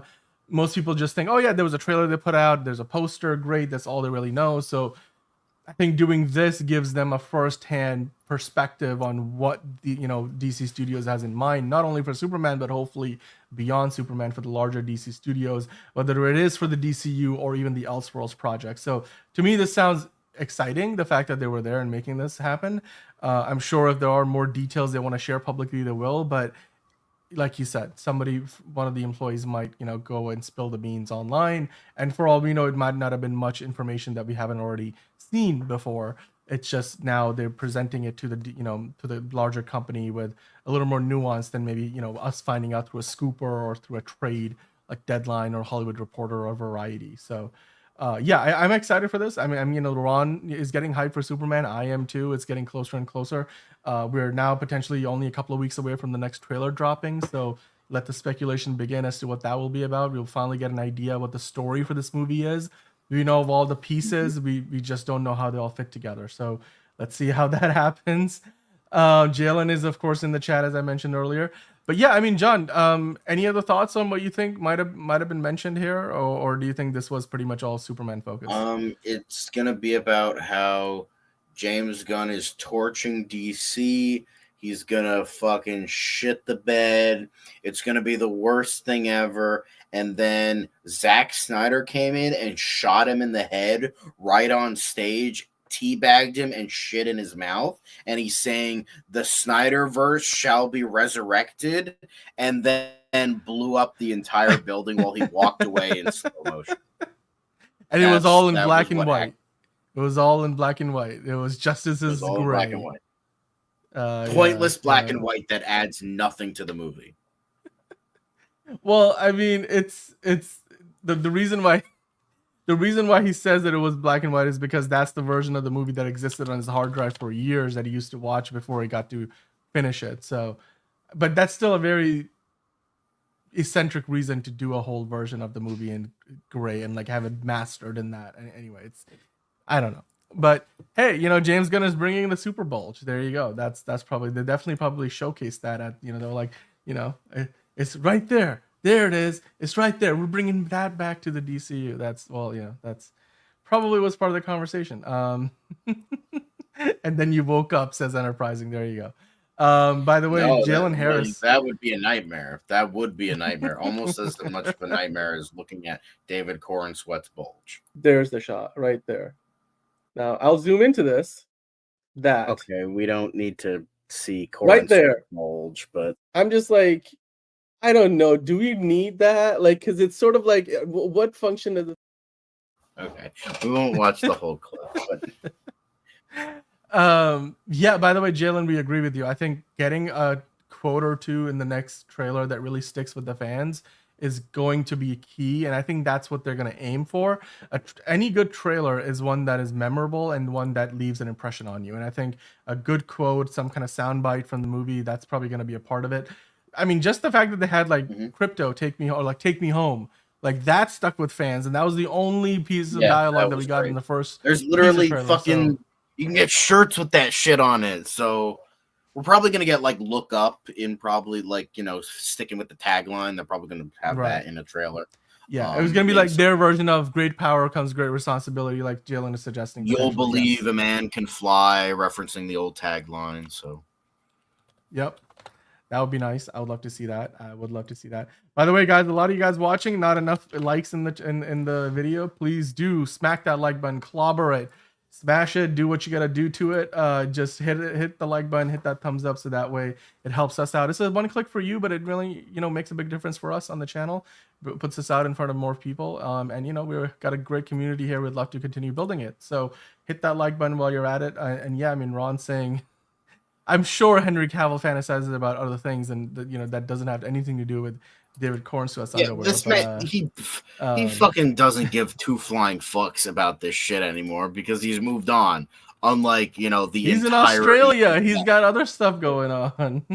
Yeah, he's gonna be like a dad soon, or like is one. Like, come on. Yep. So. Enterprising saying, I want to see more of the engineer. I do too. We actually had a photo of the engineer that James Gunn posted a couple of days ago, so you guys can go back and check out that version, that show that we did a few days ago, where it was the anniversary of the character, and he gave us a new behind the scenes photo of the engineer sort of wiped out on the Guardians field in Cleveland, where like a big fight sequence takes place. Yeah, and she had like these yellow contacts on, like almost like these animalistic eyes, like it was, so. There you go. I mean, we will probably get a lot of the engineer in the movie. So yeah, I'm looking forward to that. But you know what? That's not the only thing we got to talk about today. We have to talk about what is going to be the final topic of the day. And that is, of course, tied into maybe, you know, the future of not only DC Studios, but Warner Brothers Pictures. Is, you know, Peter Safran, John, is he going to stick around? Or is he, as rumors suggest, potentially gonna move on and take over the jobs of Michael DeLuca and Pam Abdy over at Warner Brothers Pictures and become the new CEO of WB, the movie picture studio, not the whole company. Obviously, that's David Zaslav. Because right now, Peter Safran is, of course, a co-CEO alongside James Gunn over at DC Studios. But, you know, the Pam Abdy and Michael DeLuca have been in hot water recently about some bad performances from Warner Brothers Pictures last year, including Joker Folie à Deux, which quite frankly, I mean, yeah, you can't really blame it entirely on them because they kind of inherited that project. But yeah, I suppose you could say they could have done more with it or done things differently. But do you think the rumors have any bearing that Peter Safran could take the post? He could leave DC Studios? I mean, he's only been there for like a couple of years now, and they haven't even put out a full theatrical release movie yet. I mean, that's Superman, that comes out in a few months. So what are your thoughts on the idea? I mean, do you think it's even realistic to consider this? I mean, I don't think David Zaslav blames Michael and Pam for all the failures of what happened last year with Warner Brothers slate, including Joker Folie à Deux or some of the other ones that didn't do well, like Mad Max Fury Road. Not Mad Max Fury Road, Furiosa, whatever. The sequel to Mad Max Fury Road. or prequel, I suppose. Mhm. But Warner Brothers so far have been sort of releasing movies that were already in production from before the current co-CEOs were in charge. Sinners, and we talked about earlier, the Minecraft movie will be like the first two films that the current set of CEOs would have overseen from beginning to finish. So, do you think it's Which people are just isn't spreading fake great. rumors? But like, what are I your don't know. thoughts on this whole story as a whole? Do you think Peter Safran would move across the lot and work at Warner Brothers instead? It would be potentially an upgrade because I mean, in the sense that he's working at a studio that Warner Brothers Pictures has existed for a lot longer. That he's gonna be able to do things that are not just DC IP. It's you can do work on pretty much anything else that Warner Brothers has under their umbrella, including like the Godzilla franchise. So, and I'm sure he can collaborate with James Gunn still at some level, but what are I your thoughts think on this story? I think I have trouble believing it because there's a lot of factors. Because it's like again, as you said, the only thing we've gotten is Creature Commandos. Like in terms of like DCU canon, we only got Creature Commandos, and while that did very good, I don't think. And yeah, Superman might look good, but we haven't gotten anything else. We got one movie and one show, and I don't think David Zaslav. I mean, David Zaslav is a fucking idiot, and he does dumb decisions. So maybe he's fucking doing this, but I just feel like, oh, we're gonna, take him from this thing that hasn't even had a chance to bloom yet, and we're gonna stick him here. It's like, I mean, and as you said, Abdi and DeLuca fucking inherited Joker Foley from one of the last CEOs, so it's like that's not fair at all. But again, CEOs are fucking the owners, CEOs, they're all fucking idiots. So it wouldn't shock me, but at the same time, I'm like, I think that's very like a lot of it because it's I'm so on the fence because on the one hand I'm like I just can't see this happening where this guy is just like, okay, this guy's doing good work, I'm gonna put him here instead of continuing the good work that he's doing here to do more general WB stuff instead of sticking the thing that I want him to stick with. So there's that, as well as the idea that DeLuca and Abdi inherited this movie, Joker Floyd do, but not like really we're not the ones to fucking catapult that at all. But at the same time, WB are the kings of horrible decision making. Like it's like amazing that they're still standing at this point and they're still making money. So, it's a whole like rigmarole. So I could believe it because Zaslav is a moron, but at the same time, it's like, how much of a moron is he? So we'll see. But I think it just feels a bit weird. Grain of salt. I can't really. Okay, that is the fucking dumbest article I have ever seen in life.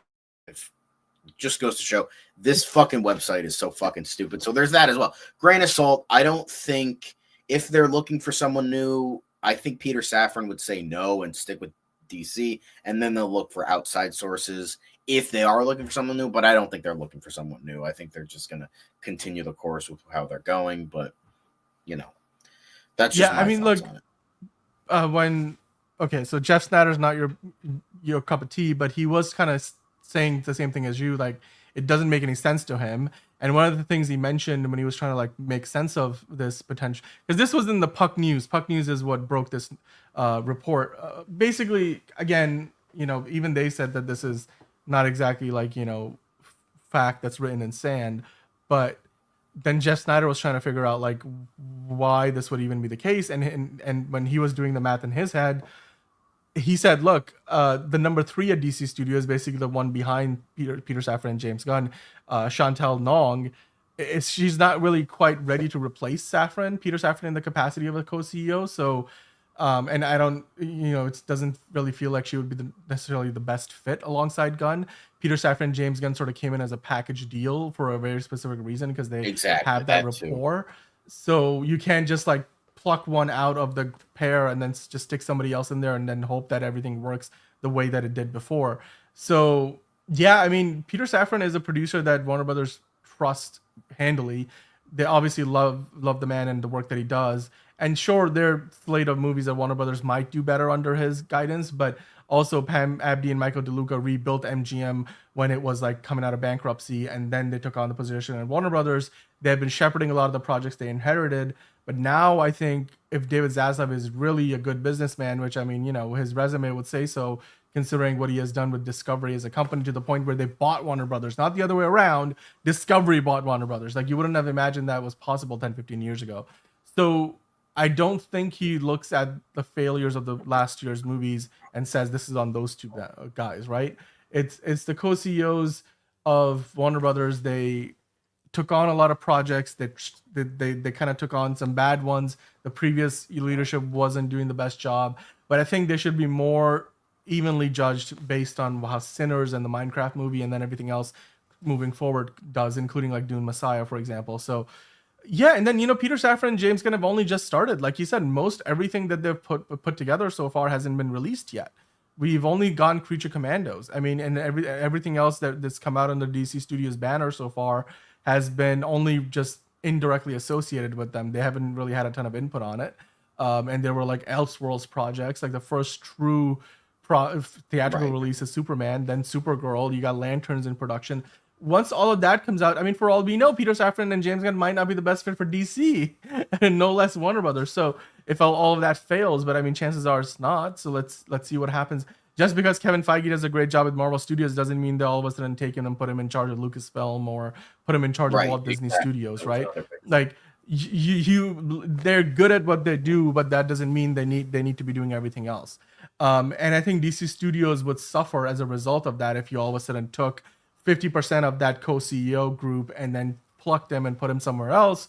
And now you no longer have that chemistry that Safran and Gunn have, which has led to everything that we have seen so far over at DC Studios. So yeah, I mean, DC Studios, obviously Superman we've talked about is a big part of the value proposition for Warner Brothers as a company, for Warner Brothers Discovery. So yeah, and it's not like James Gunn is in a hurry to take on, you know, all the business side of the responsibilities if Peter Safran all of a sudden was gone tomorrow, working on the other side of the lot. So yeah, I think this story doesn't have a lot of oomph to it, if there's one way to say it.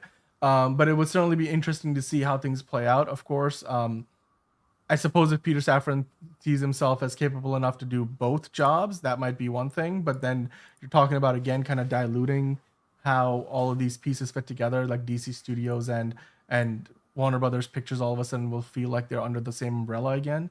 So do we really want that? Yeah, I mean, Enterprising saying they just need better talent behind the camera to turn things around, adapt better scripts, hire better storytellers, take chances with new up-and-comers with smaller budgets. Yes, and then you know what, Mickey 17, despite the fact that it's not going to make a lot of his money back, is an example of, you know, giving a great filmmaker a chance to tell his story, and even if it breaks even, I think that's a success. And them doing that with Brian Coogler with Sinners, I think, is another example of that. So hopefully Warner Brothers gets back to doing more of it. Meanwhile, Just Some Geeky Guy had a really interesting question for us, John, with a super chat. Thank you so much for your super chat, Just Some Geeky Guy. You're always coming through for us. We really, really do appreciate it here. Every dollar goes into helping the show and, you know, to pay everybody's salaries and all that. So which comic storyline, Just Some Geeky Guy asks, should James Gunn use as the endgame finale for Chapter 1 of the DCU? He's suggesting that he should use the Darkseid War. John, do you think that's where we are headed, considering how things are starting up in the new DCU? No, like we're not getting an endgame for Chapter fucking 1.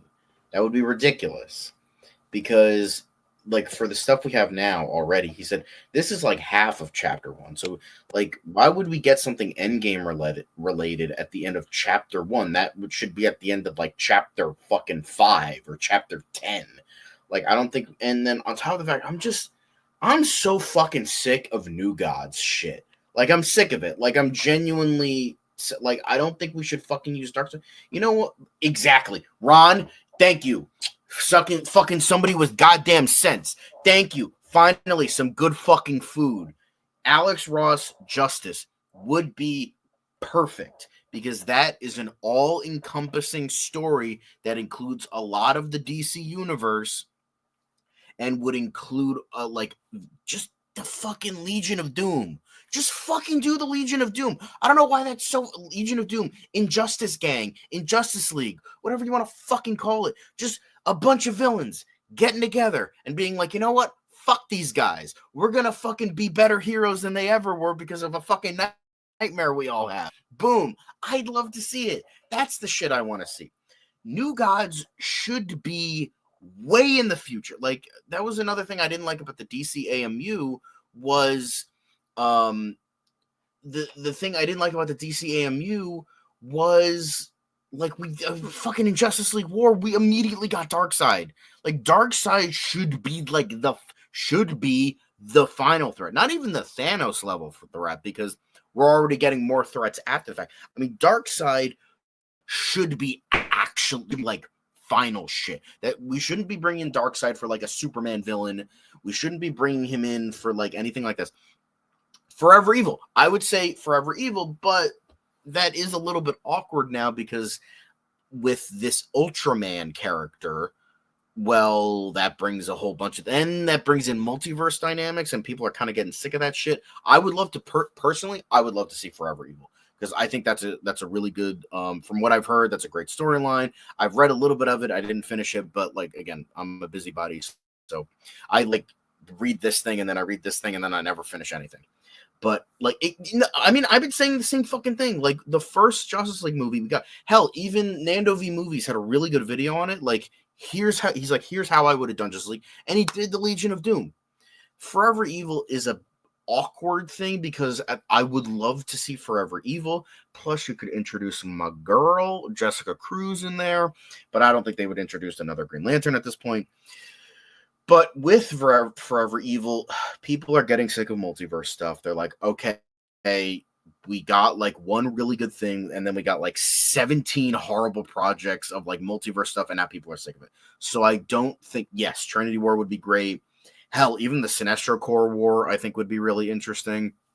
So that would be, or like Blackest Night, even. I think that was, it's just, and on top of the fact, we already got New Gods with DCEU, so I don't think James Gunn would want to do it so quickly. Keep that for Zack Snyder's thing. Like, if he wanted to do New Gods, cool.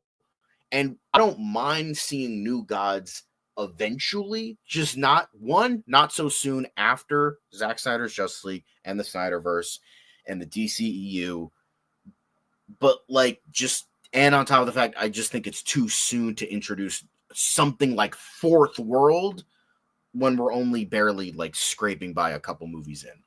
So I don't think we should bring in Darkseid War. Like I get a little bit iffy about New God stuff because I just don't like the idea of bringing them in so soon. That's all I yeah. So.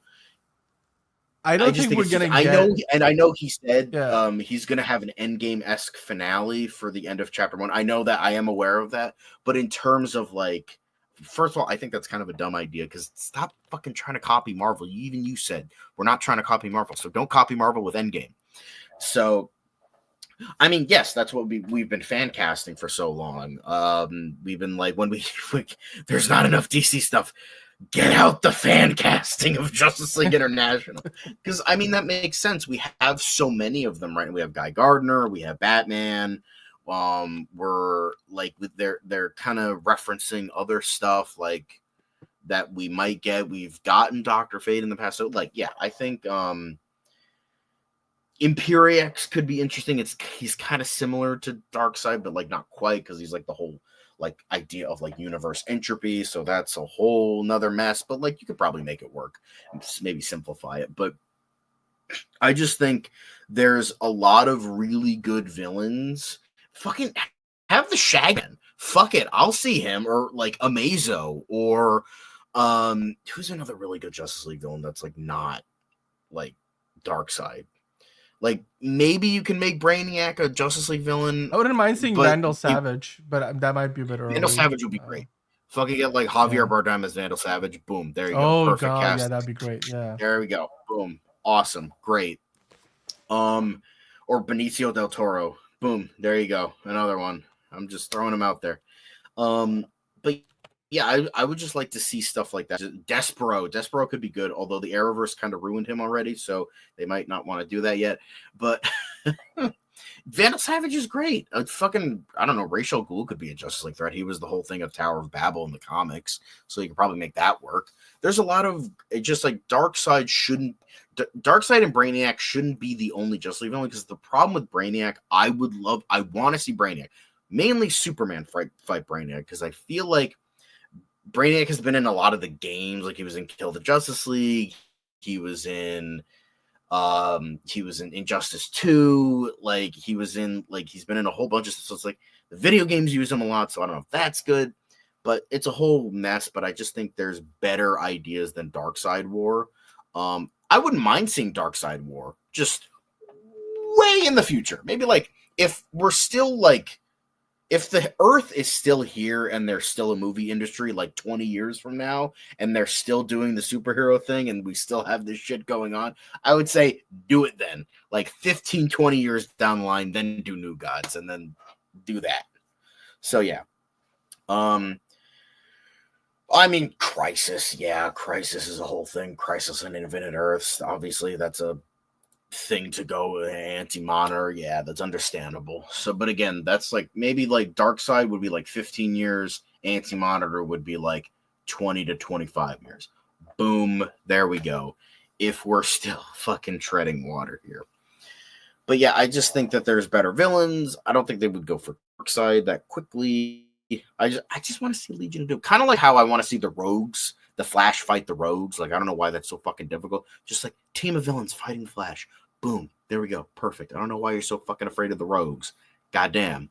Well, but yeah, like I don't hate Darkseid. I'm just saying we just got him in the DCU. Let's try to do something different. And that's what James Gunn's trying to do. Yeah. He's trying to do something different. So I mean, all kinds of. I mean, you guys keep saying Amazo, just some geeky guys saying, "How about Maxwell Lord since he already exists in the DCU?" I mean, you could go in many directions. I think it will. Can we not have Blue Beetle die like that fucking quickly, please? Like that was not a good thing in the comics. Let's not try to recreate that. That's terrible. Why do you want to support Blue Beetle? What the fuck do you do? I just think whichever way you go, like this new a Justice League movie is still probably a good 5 to 10 years away, at least, yeah, you know, because 5 years from now we may still be only just getting the first Batman movie in this universe. So who knows? I can't imagine that we're getting there anytime soon, especially because this is all still part 1 of chapter 1. I think they want to have this stuff go like 10, 15 years before they even get to the end of a chapter, and then move on to something else. So yeah, I mean, those are all fantastic ideas, though. I mean, I think once these movies start coming out, once we get the full trailer for Superman, we might have a better idea of where they potentially want to go with the larger story, what's potentially going on in Lanterns. But John, you know, we always like to finish the show off with the Q&A session, so obviously we've kind of already been doing that a little bit. But you picked out a few comments. Genie? Okay, that is some comic book lore even I don't know. So I don't know what the fuck you're talking about. I know comics. I don't know everything about comics, so that's a bit of a niche thing. I don't know. So please explain yourself. Dang. But anyway. Well, but we do have a couple of comments that you picked out. So do you want to bring those on and then we'll wrap it up after that? Yeah. So the first one I wanted to bring up was, well, Figure Drawing brought this up earlier on in the stream, and we didn't get a chance to do it. So I'm like, okay, let me just wait for the Q&A. So I'll bring it up now. Well, I mentioned my 2 favorite movies of all time, and they're like, well, what are your 2 favorite movies from the 80s? They're not just my favorite movies of the 80s. They're my favorite movies, period. My favorite movies of all time. My number 1 is John Carpenter's The Thing. My number 2 is Back to the Future. Those are my top 2 favorite movies of all time. Then my number 3 is a 90s movie. And then my number 4 is a 2010s movie. And my number 5 is another 80s movie. But I'm not revealing my lore just yet. You gotta, well, I mean, if you follow me on Letterboxd, you would know what my top 4 are. But I'm not revealing that just yet. So you gotta wait for the lore drop later on. I'm not revealing everything.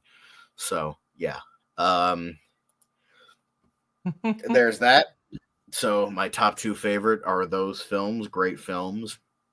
And then the main man who seems to always miss us. I think maybe we have like an awkward time zone. But the main man 2025 was saying when I was talking about Guy Gardner yesterday, he was like, Fillion is gonna steal scenes. Oh yes, he fucking is, and I fucking can't wait for it. Because I mentioned this yesterday. It would be awesome to see the famous scene, the famous JLI scene, because as we know, James Gunn is a big fan of that, which is why Geeky Guy brought it up. But I would just love to see Guy Gardner just get fucking one-shotted. Maybe not. Obviously, they can't do Batman because Batman isn't in the movie. But I would love to see Guy Gardner get one-shotted, just like that famous panel of just like wham, just him being a douchebag and then bam. Maybe it's Hawkgirl, maybe it's Mr. Terrific, maybe it's Metamorpho. I don't think Superman would one-shot him, but like I really fucking want to see that. So, that would be awesome. And he's gonna be a goddamn scene stealer because that's who Guy is. He's a scene stealer. And then that's who Nathan Fillion is. He fills the frame, man, every time. He's got screen presence, as they say.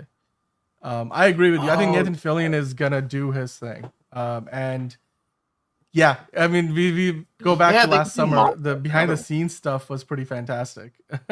So we're gonna get lots of good moments. Oh, you're referencing fucking. I tried to fucking block Wonder Woman 1984 out of my head. That's why I don't remember. It was like him being a genie. Right. Okay. Right. Now I get it. I try to ignore that movie, but the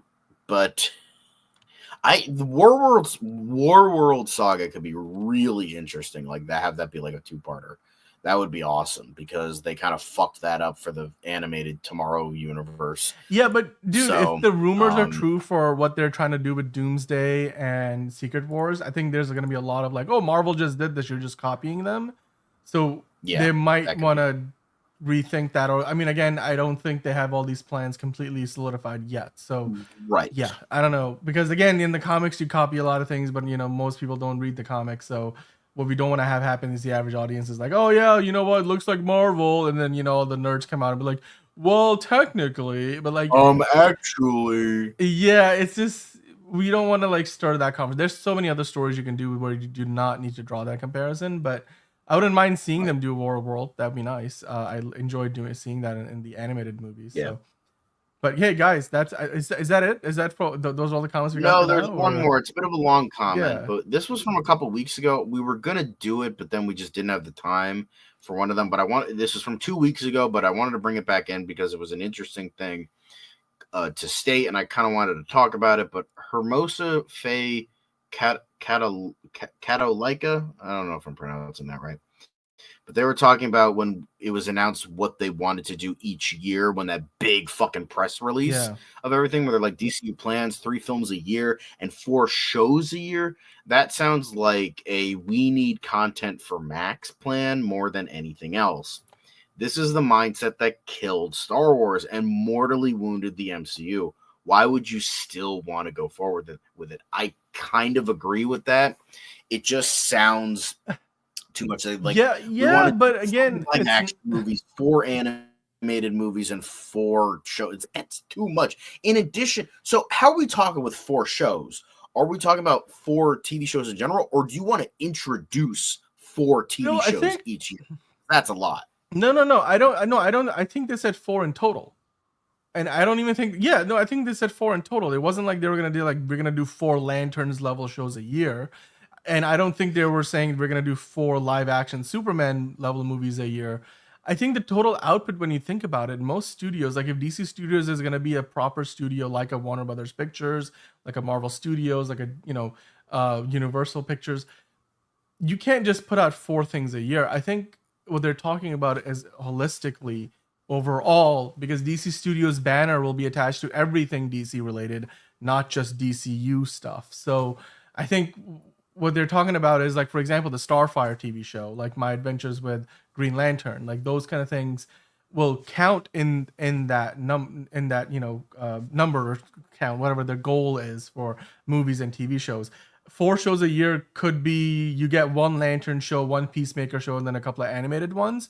And then for the movies, like 3 movies. I think 3 movies is plenty and I think one of them was they said it was going to be animated. So like, yeah, I think that's totally fair. Like we're gonna get that even in a few years time. I think they said like 3 animated movies and then like 3 live action movies. So I don't think that's if I what it remember was. I do not remember that being. I feel like it was at most I could be wrong. 4 or 5 movies a year, inclusive of everything. We can go. I mean, you guys can go back and watch the archives. I do for only remember thinking like this was. We broke it down actually on an episode talking about it. I do not think it's gonna be that they're trying to produce like 4 or 5 movies a year that are live action or big budget movies. So yeah. But I mean, in the meantime, Ron also had one question. I guess we'll look at that one here. And then Justin Geeky Guy sending another super chat question in. So, but do you think Superman will be weakened in the DCU, kind of like maybe what they did with the Hulk in the MCU of late? I would fucking hope not, because that was fucking stupid. So, yeah, I don't think so. Maybe he'll be like not as powerful at first because he's a year 2 Superman, and then he maybe gets more powerful. But that's the most I could say. I don't think he'll be weakened. I would hope he's not weakened because that was fucking stupid. That was stupid. So let's not do that. I agree with you. I think that we're gonna get a Superman that is all powerful, like at least the most powerful hero that we get to see in the universe of the DCU. That is at least early on. But yeah, I mean, most of the animated series, like you're saying, Enterprising will be its own thing. They're not all going to be canon to the DCU or even to each other necessarily. So yeah, I think that whole number, when you add it all up, it's a lot. But when you really think about what everybody's going to watch, most of those projects won't be meant for everybody. Some of them will be very niche projects. So I think they'll be fine. And that's pretty much what Marvel does, even on a low year. Like it's fine. I think that being a goal, they're gonna get there eventually. If they even if they don't keep up with it every year, that's fine by me too. Especially because they're licensing out stuff like Batman. What was the Batman animated series that Amazon has? What's that one called? Cape Crusader. Sorry, Crusader. That one is licensed, but that's also got the DC Studios banner on it now. But anyways, another super chat from Justin Geeky Guy saying, "What do you guys think about when do you guys think Gunn will do a Justice League movie, and what should be the lineup?" I'd say the JLU lineup, since Gunn is taking inspiration from that. This is a really loaded question, but I mean, go ahead, John. What do you think? I don't think he should just copy the JLU, but it is interesting how we have Superman, we have Batman, we're probably going to get Wonder Woman eventually, and then in terms of other heroes, we have John Stewart Green Lantern, who seems to be going to be the main Green Lantern of this universe, because Kyle Chandler is much older. He's probably going to be in his 50s, and he's like more of a mentor figure. So they're probably going to make John Stewart the main Green Lantern. And then Dean Lorey mentioned Wally West in the Apocalyptic Vision in Creature Commandos, which makes me believe that they're probably going to go with the Wally West Flash as the main Flash, which is what it was in the JLU. And then on top of that, we have Hawkgirl, not the Thanagarian Hawkgirl that was in JLU, but the Kendra Saunders Hawkgirl. So we already have 4 confirmed, 1 alleged of the JLU lineup. So Wonder Woman is like kind of up in the air, because it's like we're probably going to get her because Paradise Lost is Wonder Woman adjacent. And then Martian, we don't know anything about Martian Manhunter. So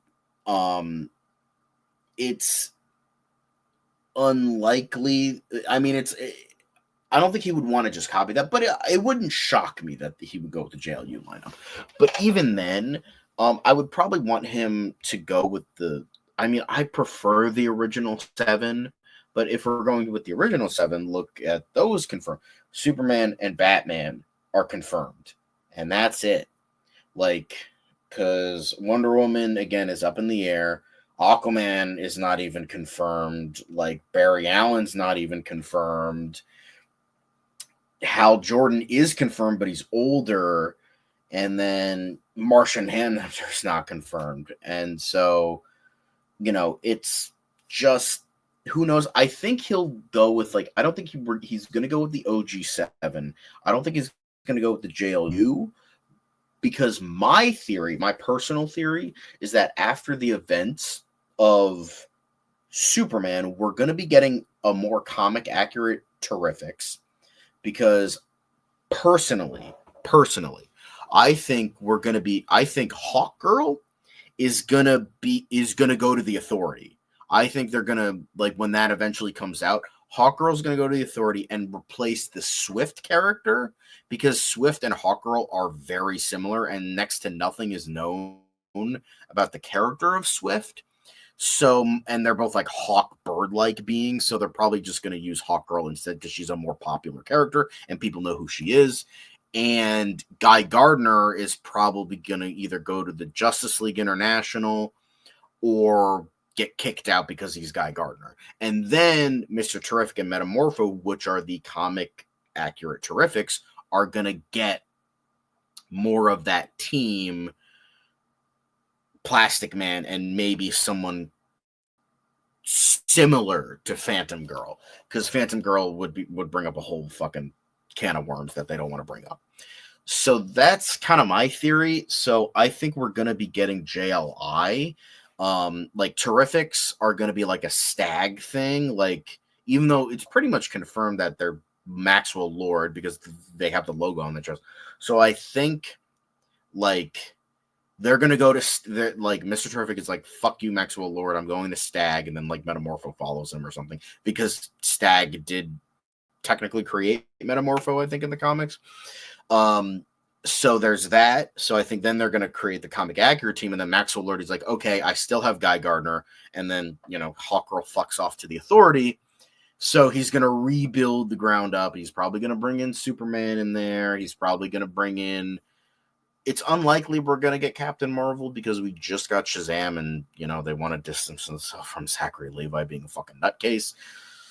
So it wouldn't shock me to bring in like similar characters. We're probably not going to get Dr. Light because that involves Crisis on Infinite Earths, because that's where the character was created.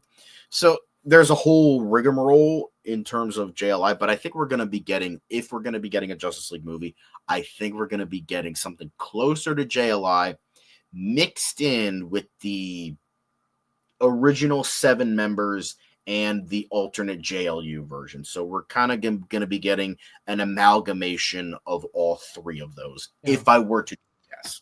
But that's just my theory. It's not official or anything. So I mean, I'll go off of what you were saying. I also don't think, to the question of just some geeky guy asking about, do you think the multiverse already exists because the Authority is going to be part of this universe? Well, look, the Authority project is not coming anytime soon, and I firmly don't believe that means that the multiverse exists. They can exist on the same Earth as Justice League, and that could all be part of the same universe. So yeah, I don't think the Authority is going to be on a different Earth. I don't think they're going to do that. That doesn't make sense. Yeah, like the New 52, as Enterprising is saying, they kind of treated them like they were all part of the same, you know, Earth, like it was all part of the same continuity. So yeah, I think I would agree with that assessment. But I mean, yeah, you know what, on that note, I think I want to let's bring today's show to a close because it's getting real late in the night here. But we appreciate all your questions. As always, we'll be back with more of the news, as well as, of course, you guys can send in your questions live. We appreciate all the super chats. It really helps us out. If you haven't already, hit the like button.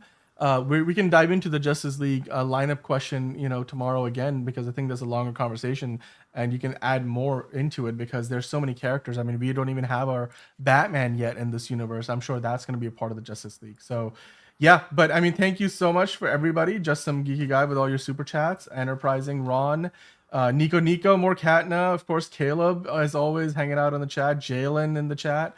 Who else did we have here? Who am I missing? Tony Reyes, we had it here as well. Of course, Change the World. We appreciate you. We appreciate everybody leaving the comments after watching us live. Figure Drawing was here earlier as well.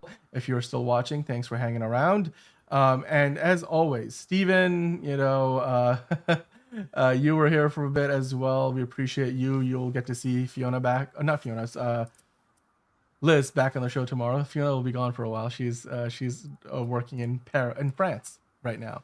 But yeah, John, patting himself on the back a little bit. And you are the man, John. Thank you for all your takes and Well, I wanted to like, throw in insight. some compliments. We haven't been throwing up the compliments. It's all good, so man. It's all good. We appreciate that. It's a pats on the back. It's all good.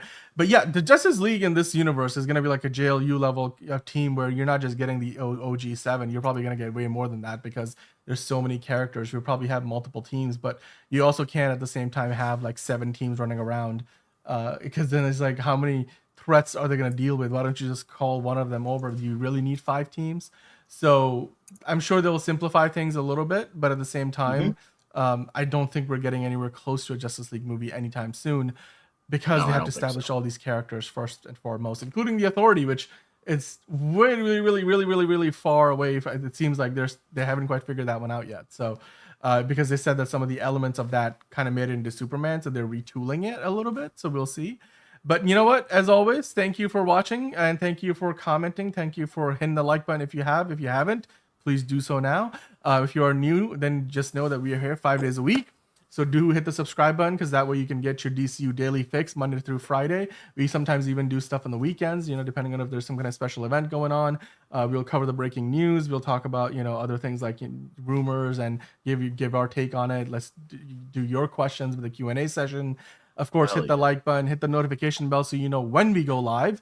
Tomorrow we'll be live a little bit earlier, I believe, because Liz is back on, and so Liz and John will take you guys home for the rest of the week, and then we'll be back on Monday after that. I believe we might be doing a Mickey 17 review tomorrow, a more spoilery review, and then of course MCU Weekly. Since Liz is back tomorrow, we'll get into that as well. So of course, but DCU Daily is going to be the main event as always. So do make sure to stop by tomorrow for that. In the meantime, have a good rest of your evening, afternoon, morning, wherever you are, however you are. Enjoy your DC and enjoy the movie. Have a happy time zone. We'll come back and we'll talk to you about it tomorrow on the next episode of DCU Daily.